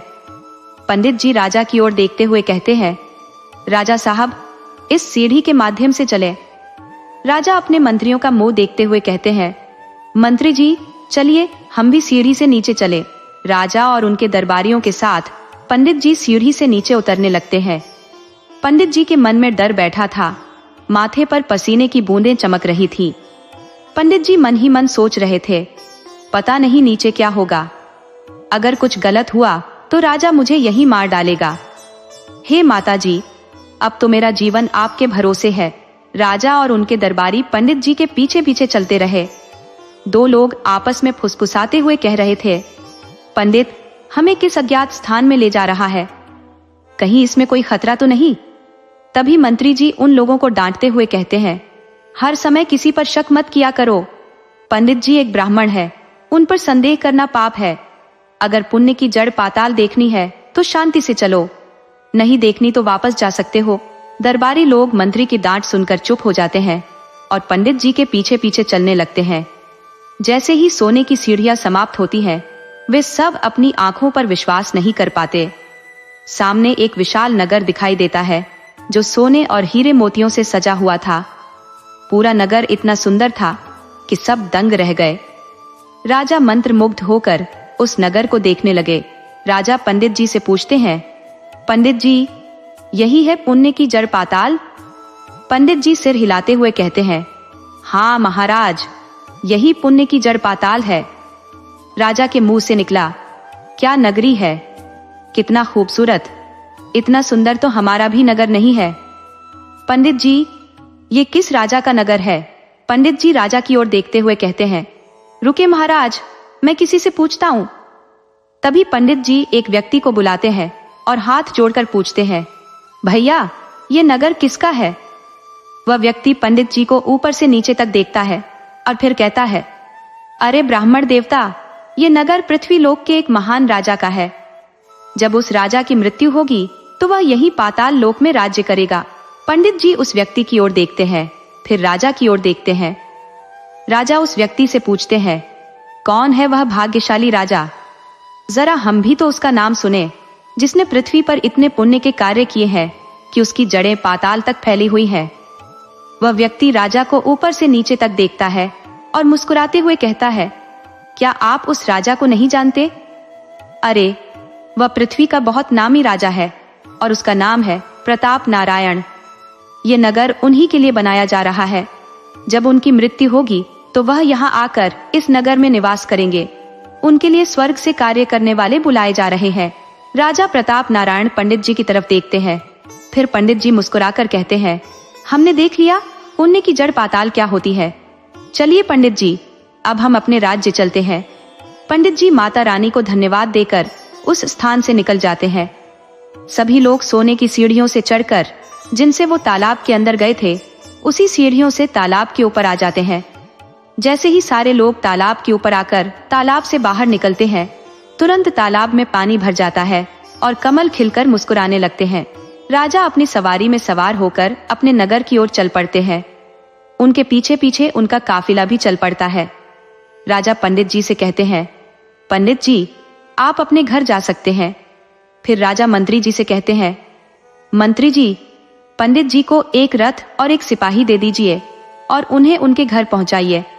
कल से रोज एक रथ पंडित जी को लेने उनके घर जाएगा और पंडित जी को रोज उनके घर पहुंचाया जाएगा। राजा का आदेश मंत्री जी तुरंत मान लेते हैं और पंडित जी के लिए एक रथ का इंतजाम करते हैं। रथ और एक सिपाही पंडित जी को उनके घर छोड़ने के लिए तैयार हो जाता है। पंडित जी जब उस रथ में बैठ जाते हैं और अपने घर की ओर रवाना हो जाते हैं।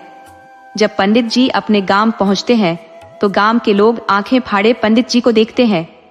पंडित जी रथ में बैठे थे, एकदम राजशाही अंदाज में, गर्व से उनकी छाती फूली हुई थी। गांव के लोग, जो पहले पंडित जी को कोई पूछता भी नहीं था, अब पंडित जी को रथ पर देखकर हाथ जोड़कर नमस्कार कर रहे थे। पंडित जी को इस बात का जरा भी घमंड नहीं था। पंडित जी सबको हाथ उठाकर आशीर्वाद दे रहे थे। पंडित जी रथ वाले को अपने घर का रास्ता बताते हैं।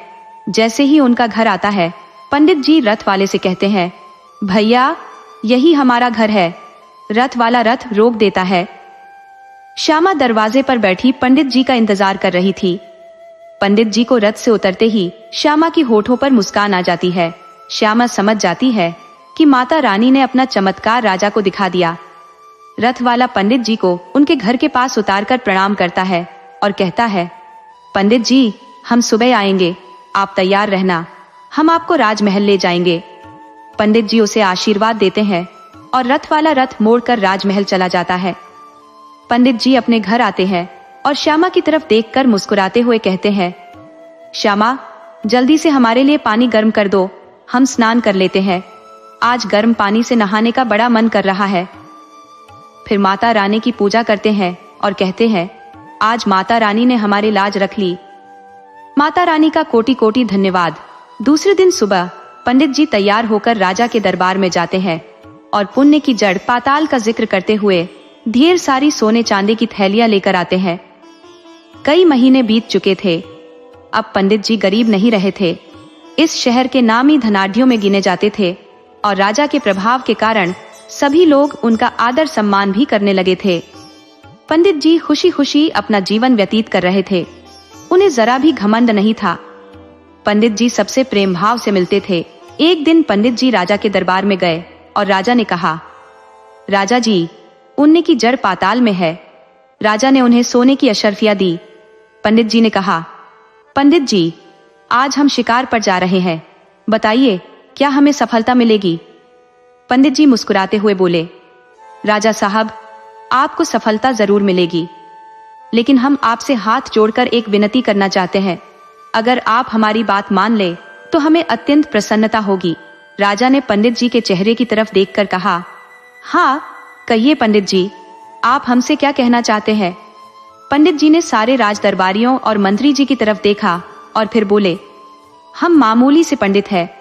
अगर हमारी बात किसी को बुरी लगे या पसंद ना आए तो आप हमें हमारे मुंह पर कह सकते हैं, लेकिन हमें लगता है कि हमें बात करनी चाहिए। राजा साहब ने अपने दरबारियों और मंत्रियों की तरफ देखकर कहा, पंडित जी, आपके मन में जो भी बात है आप निसंकोच कह सकते हैं। हमारे राज्य दरबारी और मंत्री हमारी आज्ञा को मानेंगे। पंडित जी संकोचवश बोले, राजा साहब, हम आपसे कहना चाहते हैं कि आप शिकार पर अवश्य जाएं, लेकिन किसी मासूम जानवर का शिकार मत कीजिए। जानवर भी मासूम होते हैं, उनके अंदर भी जान होती है। चिड़िया, हिरन जो भी हो, हम आपसे बस यही विनती करते हैं कि उन मासूमों को मत मारिए। उन्हें भी जीने का अधिकार है। शिकार के नाम पर किसी की जान लेना क्या अच्छी बात है? आप तो राजा हैं महाराज, आप तो अपनी प्रजा पर दया करना जानते हैं। जानवर भी जीवित रहते हैं तो क्यों? जैसे आप अपने दरबारी का कत्ल नहीं कर सकते, जैसे आपने अपने राज्य में मृत्युदंड पर पाबंदी लगा रखी है, वैसे ही उन बेजुबान जानवरों को शिकार के नाम पर मृत्युदंड देना गलत है। उन्होंने कोई गुनाह नहीं किया।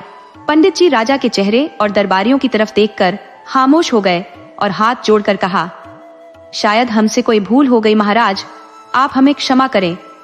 राजा थोड़ी देर सोचते रहे, फिर सिंहासन से उठकर नीचे आए और पंडित जी को गले लगाकर बोले, पंडित जी, आपने आज हमें बहुत बड़ी शिक्षा दी है। आपने सही कहा, हम राजा हैं, हम सभी के अन्नदाता हैं। हमें कोई अधिकार नहीं बनता कि हम उन बेजुबान जानवरों का शिकार करें।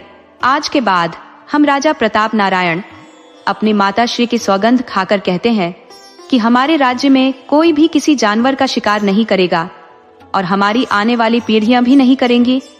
राजा ने पंडित जी से अलग होते हुए मंत्री जी की तरफ देखकर कहा, मंत्री जी, आज से पंडित जी हमारे राजपुरोहित होंगे। हमारे राज्य में जितनी भी पूजा पाठ होगी, पंडित जी उन सभी में सम्मिलित होंगे।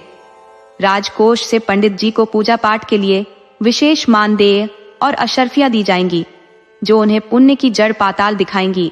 पंडित जी राजा का आदेश सुनकर अत्यंत प्रसन्न होते हैं और फिर वे आनंद पूर्वक अपने घर लौट आते हैं।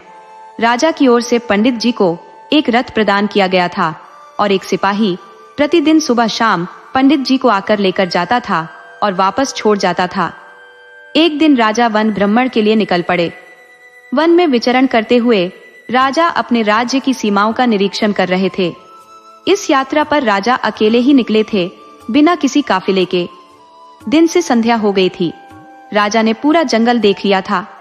अब उन्हें प्यास लगने लगी। वे मन ही मन सोचने लगे कि पास में कोई कुआं भी नहीं है जहां से प्यास बुझाई जा सके। परंतु उन्होंने यह भी सोचा कि अच्छा हुआ राज्य की स्थिति का पता चल गया। अब उन्हें ज्ञात हुआ कि राज्य में आने जाने वाले यात्रियों के लिए पानी पीने की कोई व्यवस्था नहीं है। राजा ने निश्चय किया कि जल्द ही जगह जगह कुएं खुदवाए जाएंगे, जिससे यात्रियों को जल की समस्या का सामना न करना पड़े। राजा घोड़े पर सवार होकर चलते चलते पंडित जी के गांव पहुंच जाते हैं। राजा को आज तक यह ज्ञात नहीं था कि पंडित जी का निवास कहाँ है। ना ही पंडित जी ने कभी इस विषय पर कुछ बताया था। उस समय पंडित जी घर पर नहीं थे, वे राज दरबार गए हुए थे। राजा गांव में घूमते घूमते पंडित जी के द्वार पर पहुंचते हैं और बाहर से आवाज लगाते हैं, अरे घर में कोई है क्या? बाहर आकर देखिए, एक यात्री खड़ा है जिसे बहुत प्यास लगी है। यदि कोई घर में हो तो हमें पानी पिला दे। श्यामा भी किसी के घर गई हुई थी। घर में केवल पंडित जी की पुत्री और पुत्र थे। पंडित जी की पुत्री का नाम शीतला था। उसने राजा की आवाज सुनकर अपने भाई से कहा, तुम अंदर रहो, मैं देखती हूँ बाहर कौन आवाज दे रहा है। शीतला पानी का लोटा भरकर और एक कटोरी में लड्डू रखकर बाहर आती है। लड्डू श्यामा ने प्रसाद के लिए बनाए थे।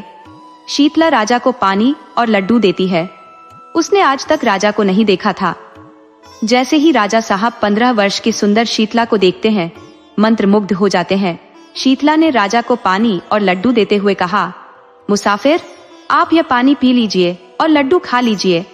अभी हमारे माता पिता घर पर नहीं है, नहीं तो आपको आराम के लिए घर के अंदर बुला लेते। राजा शीतला की आवाज सुनकर मंत्रमुग्ध हो जाते हैं। शीतला ने फिर से कहा, मुसाफिर, आप पानी और लड्डू ले लीजिए।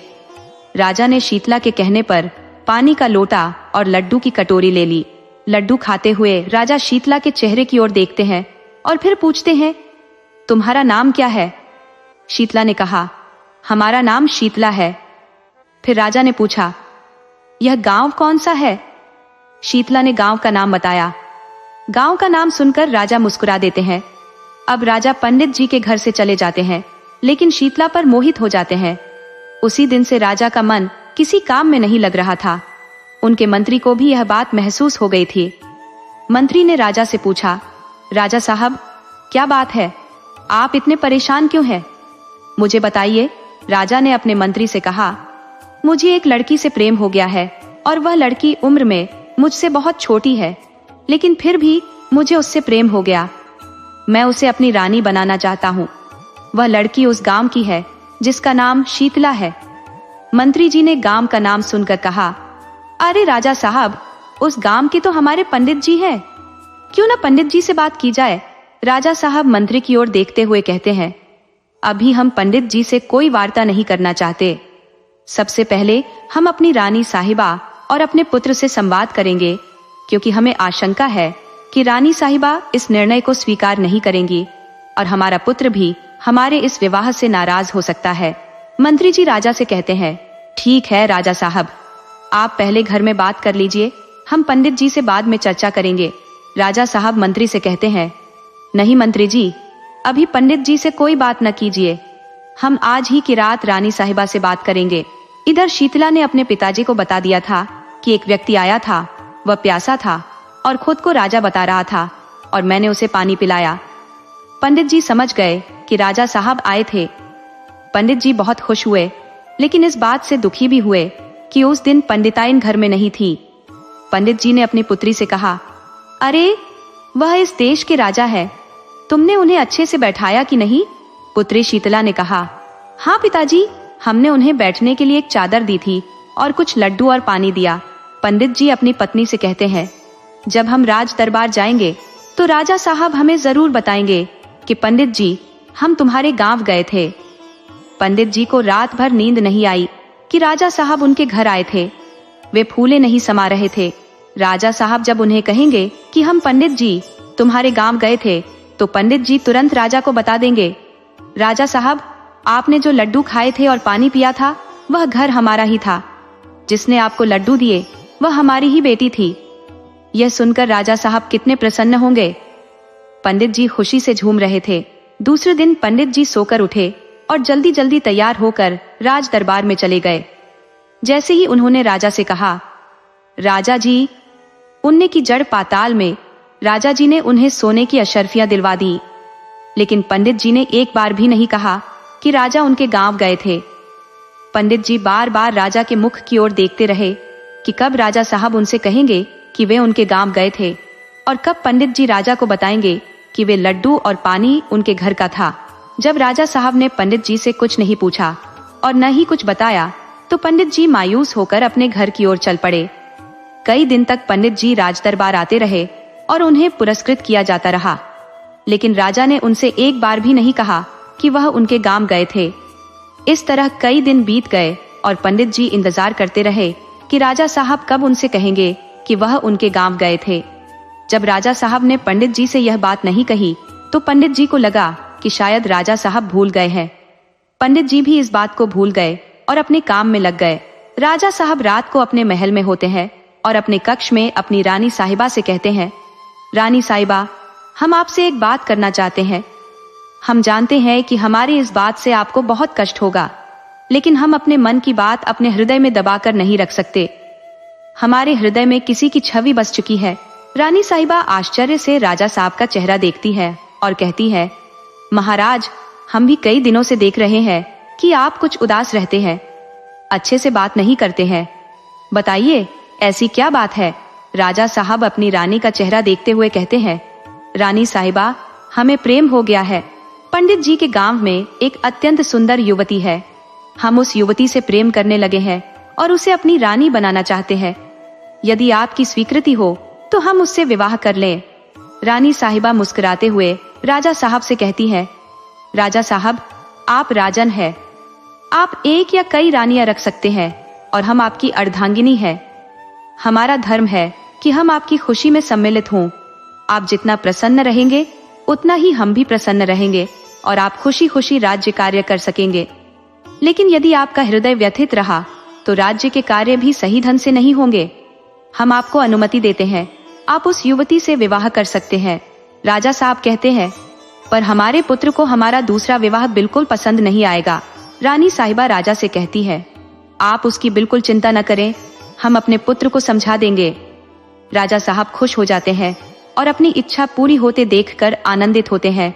लेकिन वे यह नहीं देख पाते कि रानी के दिल में कितने नष्ट भाव छिपे हुए थे। रानी अंदर से अत्यंत दुखी थी। कौन सी औरत है जिसे यह अच्छा लगेगा कि उसके ऊपर कोई और रानी बने? लेकिन औरत तो औरत है। वह अपने घर, अपने पति की खुशी के लिए कोई भी त्याग कर सकती है और रानी एक पतिव्रता स्त्री थी, इसलिए वह अपने पति की खुशी में ही अपनी खुशी देख रही थी। दूसरे दिन सुबह राजा साहब खुशी खुशी मंत्री से कहते हैं, हर जी, पंडित जी के गांव के लिए प्रस्थान कीजिए और हमारा विवाह प्रस्ताव उस घर में लेकर जाइए जिसमें वह शीतला नाम की लड़की रहती है। मंत्री जी राजा की बात सुनकर पंडित जी के गांव की तरफ प्रस्थान कर देते हैं। इधर पंडित जी राजा के दरबार में आते हैं। पंडित जी देखते हैं कि राजा साहब का चेहरा आज बहुत ही ज्यादा चमक रहा है और राजा भी बहुत खुश है। राजा को खुश देखकर पंडित जी भी खुश हो जाते हैं। तभी राजा पंडित जी को देखकर कहते हैं, अरे पंडित जी, हम आपके गांव के दामाद बनने वाले हैं। मंत्री जी हमारी शादी का प्रस्ताव लेकर आपके गांव गए हैं।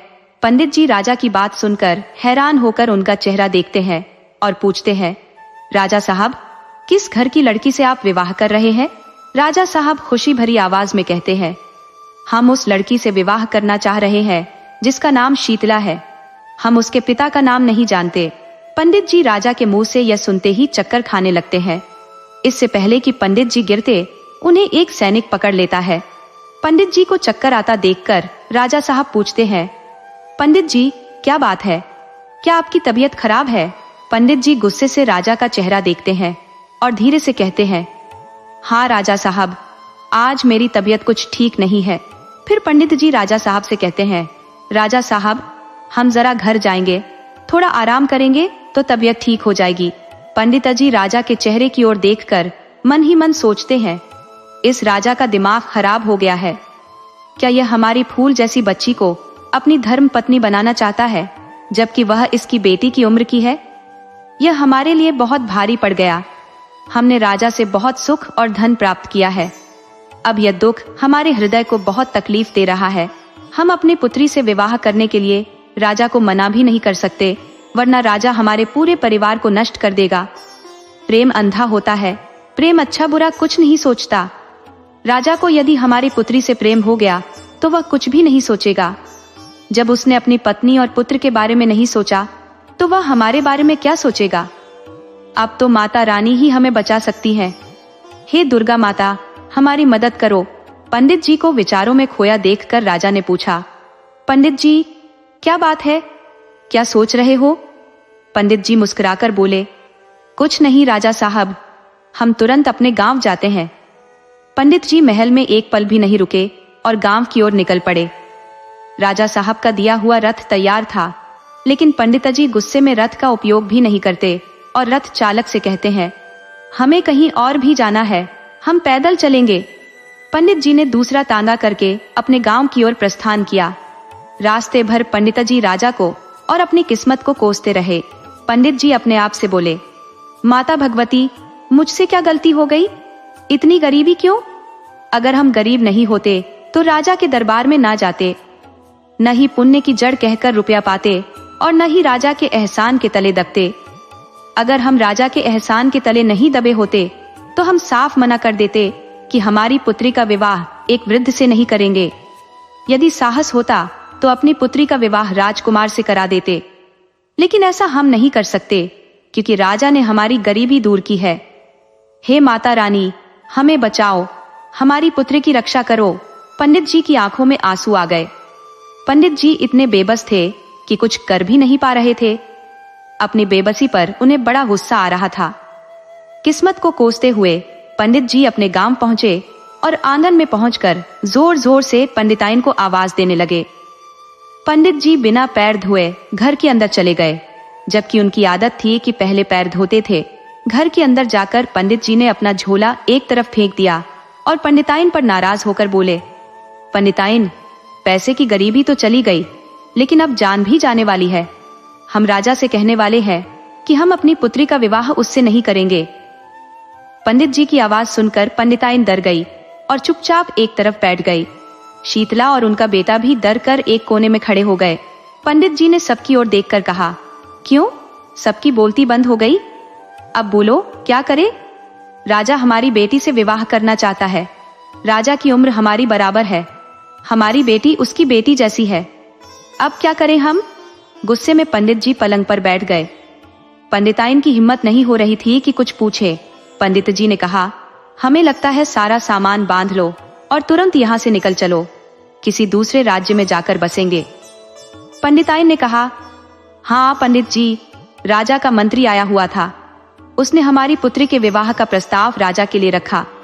मैंने कह दिया कि जब तक आप घर नहीं आ जाते हम कोई उत्तर नहीं देंगे। मंत्री जी वापस चले गए हैं। पंडित जी गुस्से में पंडिताइन की ओर देखकर बोले, ये सब तुम्हारी वजह से हुआ है श्यामा। अगर तुम मुझे राजा के पास नहीं भेजती तो आज हम पछता नहीं रहे होते। पंडिताइन ने कहा, आप ज्यादा चिंता मत कीजिए, अगर माता रानी ने हमारी समस्याएं दूर की है तो ये समस्या भी दूर कर देंगी। माता रानी पर पूरा विश्वास रखिए। पंडित जी श्यामा की ओर देखकर बोले, हमें तो सिर्फ माता रानी ही बचा सकती है। पंडित जी खटिया से उठकर आंगन में गए और वहां रखे पानी से स्नान कर घर के भीतर आए।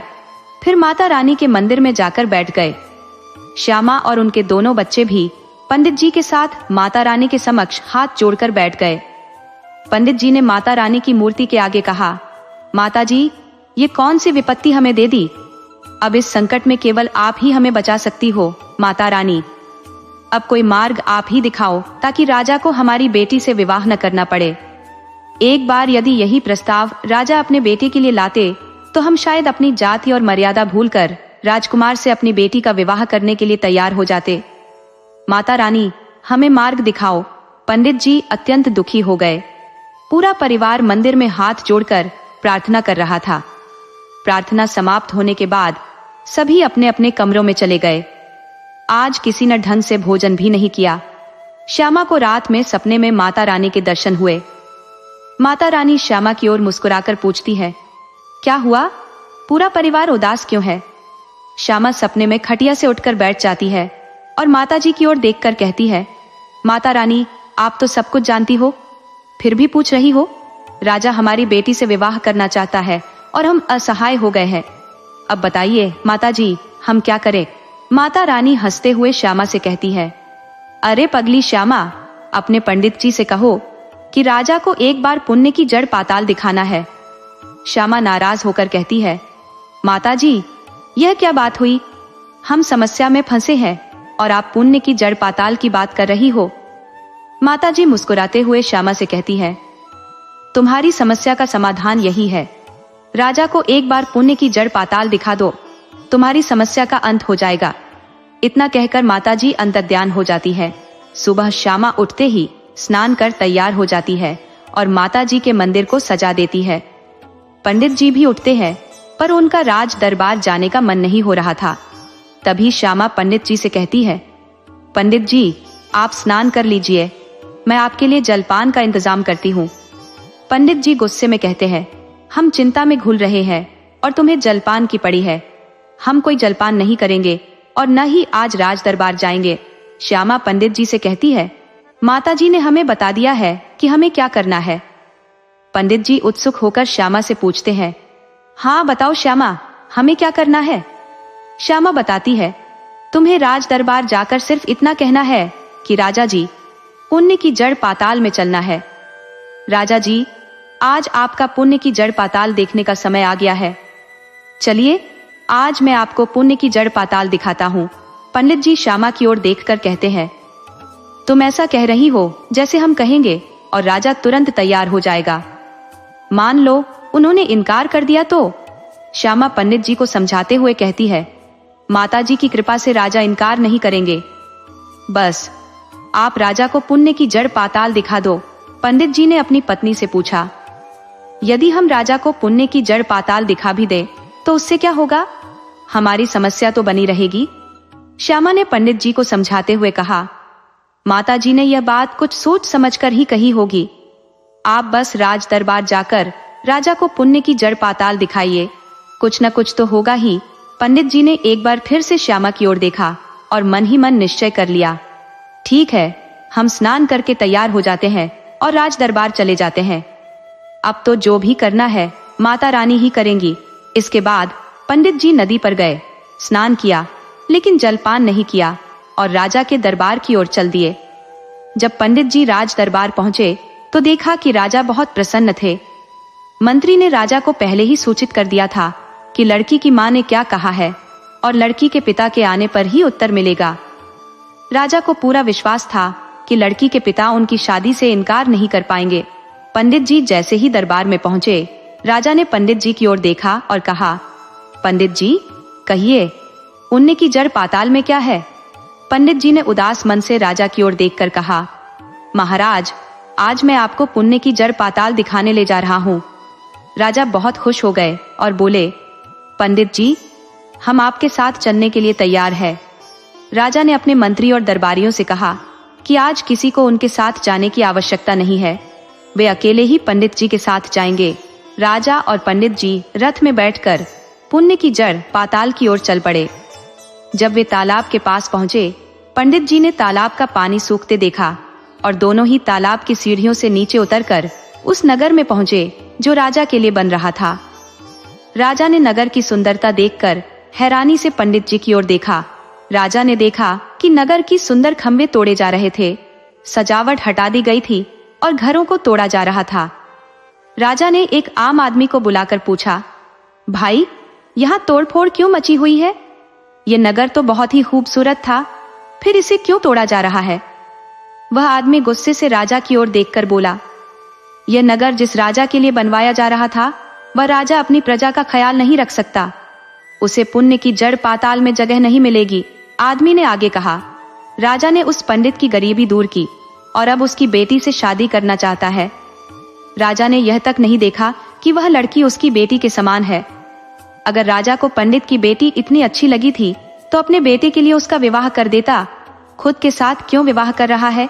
राजा ने पंडित जी की ओर हैरानी से देखा और अपनी गलती का एहसास करते हुए पंडित जी से क्षमा मांगने लगे। पंडित जी, हमसे बहुत बड़ी भूल हो गई। हमने यह सोचा ही नहीं कि वह कन्या सचमुच हमारी पुत्री के समान है। पंडित जी, कृपया हमें यहाँ से ले चलिए, हम अपनी त्रुटि सुधारेंगे, उस कन्या से क्षमा याचना करेंगे और आपसे भी माफी मांगते हैं। हमें पता नहीं था कि वह आपकी बेटी है। आपकी बेटी तो हमारी भी बेटी के समान है। पंडित जी, हम आपसे एक निवेदन करते हैं, आप अपनी पुत्री का हाथ हमारे पुत्र के लिए सौंप दीजिए। हम आपकी पुत्री को अपनी बहू बनाना चाहते हैं। राजा की बात सुनकर पंडित जी प्रसन्न हो गए और हाथ जोड़कर बोले, महाराज, हमारी पुत्री आपकी संतान के समान है, हम पूरी तरह से सहमत हैं। राजा पंडित जी की ओर देखकर प्रसन्न हो गए और उन्हें गले लगा लिया। पंडित जी ने कहा, चलिए महाराज, हमें यह सुखद समाचार अपने राज्य में भी देना है। राजा ने कहा, सचमुच हमें यह शुभ समाचार महारानी को भी देना है। राजा और पंडित जी तालाब से बाहर आ गए। राजा ने मन ही मन निश्चय कर लिया कि वह पंडित जी की पुत्री को अपनी बहू बनाएगा। राजा ने अपने नगर में आकर राज दरबार में घोषणा की कि पंडित जी की पुत्री शीतला का विवाह उनके पुत्र के साथ होगा। पूरे नगर में ढिंढोरा पिटवा दिया गया। मंत्री यह सोचकर अचंभित हो गए कि राजा का मन कैसे बदल गया। राजा ने पंडित जी को एक थैला भरकर कहा, पंडित जी, शादी की तैयारियां शुरू कीजिए और अपनी पत्नी की रजामंदी अवश्य लीजिए। अगर आपकी पुत्री और पत्नी हमारे पुत्र को दामाद और पति स्वीकार करते हैं तो ही यह विवाह होगा। पंडित जी प्रसन्न मन से अपने गांव लौट आए और अपनी पत्नी श्यामा को यह शुभ समाचार सुनाया। उन्होंने कहा, हमारी पुत्री का विवाह निश्चित हो गया है, लेकिन राजा नहीं, उनका पुत्र विवाह करेगा। इसके बाद पूरा परिवार माता रानी को धन्यवाद देने लगा। पंडित जी ने शादी की तैयारियां शुरू करने के लिए कहा। उधर राजा ने अपनी रानी को सारी बात बताई। रानी अपने पुत्र के विवाह की बात सुनकर बहुत खुश हुई। जब राजा का पुत्र यह बात सुनता है कि उसके पिता पहले पंडित जी की बेटी से विवाह करना चाहते थे, तो वह भी प्रसन्न हो गया कि उसके पिता ने अपना निर्णय बदल लिया। राजकुमार पंडित जी की बेटी से विवाह करने के लिए तैयार हो गया। अब राजा के घर में भी शादी की तैयारियां शुरू हो गईं। पंडित जी ने एक शुभ मुहूर्त निकाल दिया और उस मुहूर्त में राजा के बेटे और पंडित जी की बेटी का विवाह संपन्न हो गया। राजा ने पंडित जी से कहा, पंडित जी, आप हमें फिर से पुण्य की जड़ पाताल ले चलिए और इस बार अपनी रानी साहिबा को भी साथ लाएं। हमें एक दिन मुक्ति प्राप्त करनी है।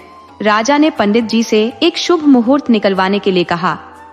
पंडित जी ने एक शुभ मुहूर्त निकाला और उस मुहूर्त में राजा ने अपने पुत्र को राज्य का राजा घोषित कर दिया और उसे गद्दी पर बिठा दिया।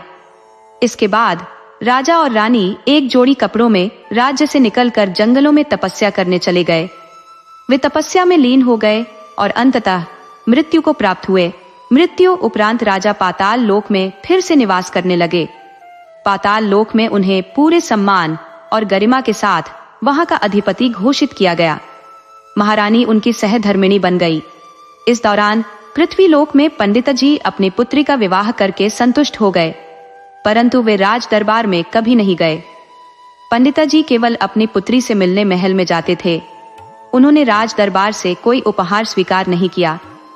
राजा के समय में जो धन उन्होंने संचित किया था, उससे एक मंदिर का निर्माण कराया और उसी में पूजा अर्चना करके अपने परिवार का भरण पोषण करने लगे। कुछ समय बाद पंडित जी वृद्ध हो गए और उनका पुत्र राज दरबार में नौकरी करने लगा। उसकी आय से पंडित जी का परिवार निर्वाह करता रहा। पंडित जी के पुत्र का विवाह हुआ और उसके 2 संतानें हुईं। पंडित जी के नाती पोतों के साथ उन्होंने अपना जीवन सुखमय बिताया। पंडित जी का जीवन संघर्षपूर्ण रहा, लेकिन उनका बुढ़ापा सुखमय था क्योंकि वे ईमानदार और पवित्र आत्मा थे। पंडिताइन भी उनके साथ सुखी जीवन व्यतीत करने लगी।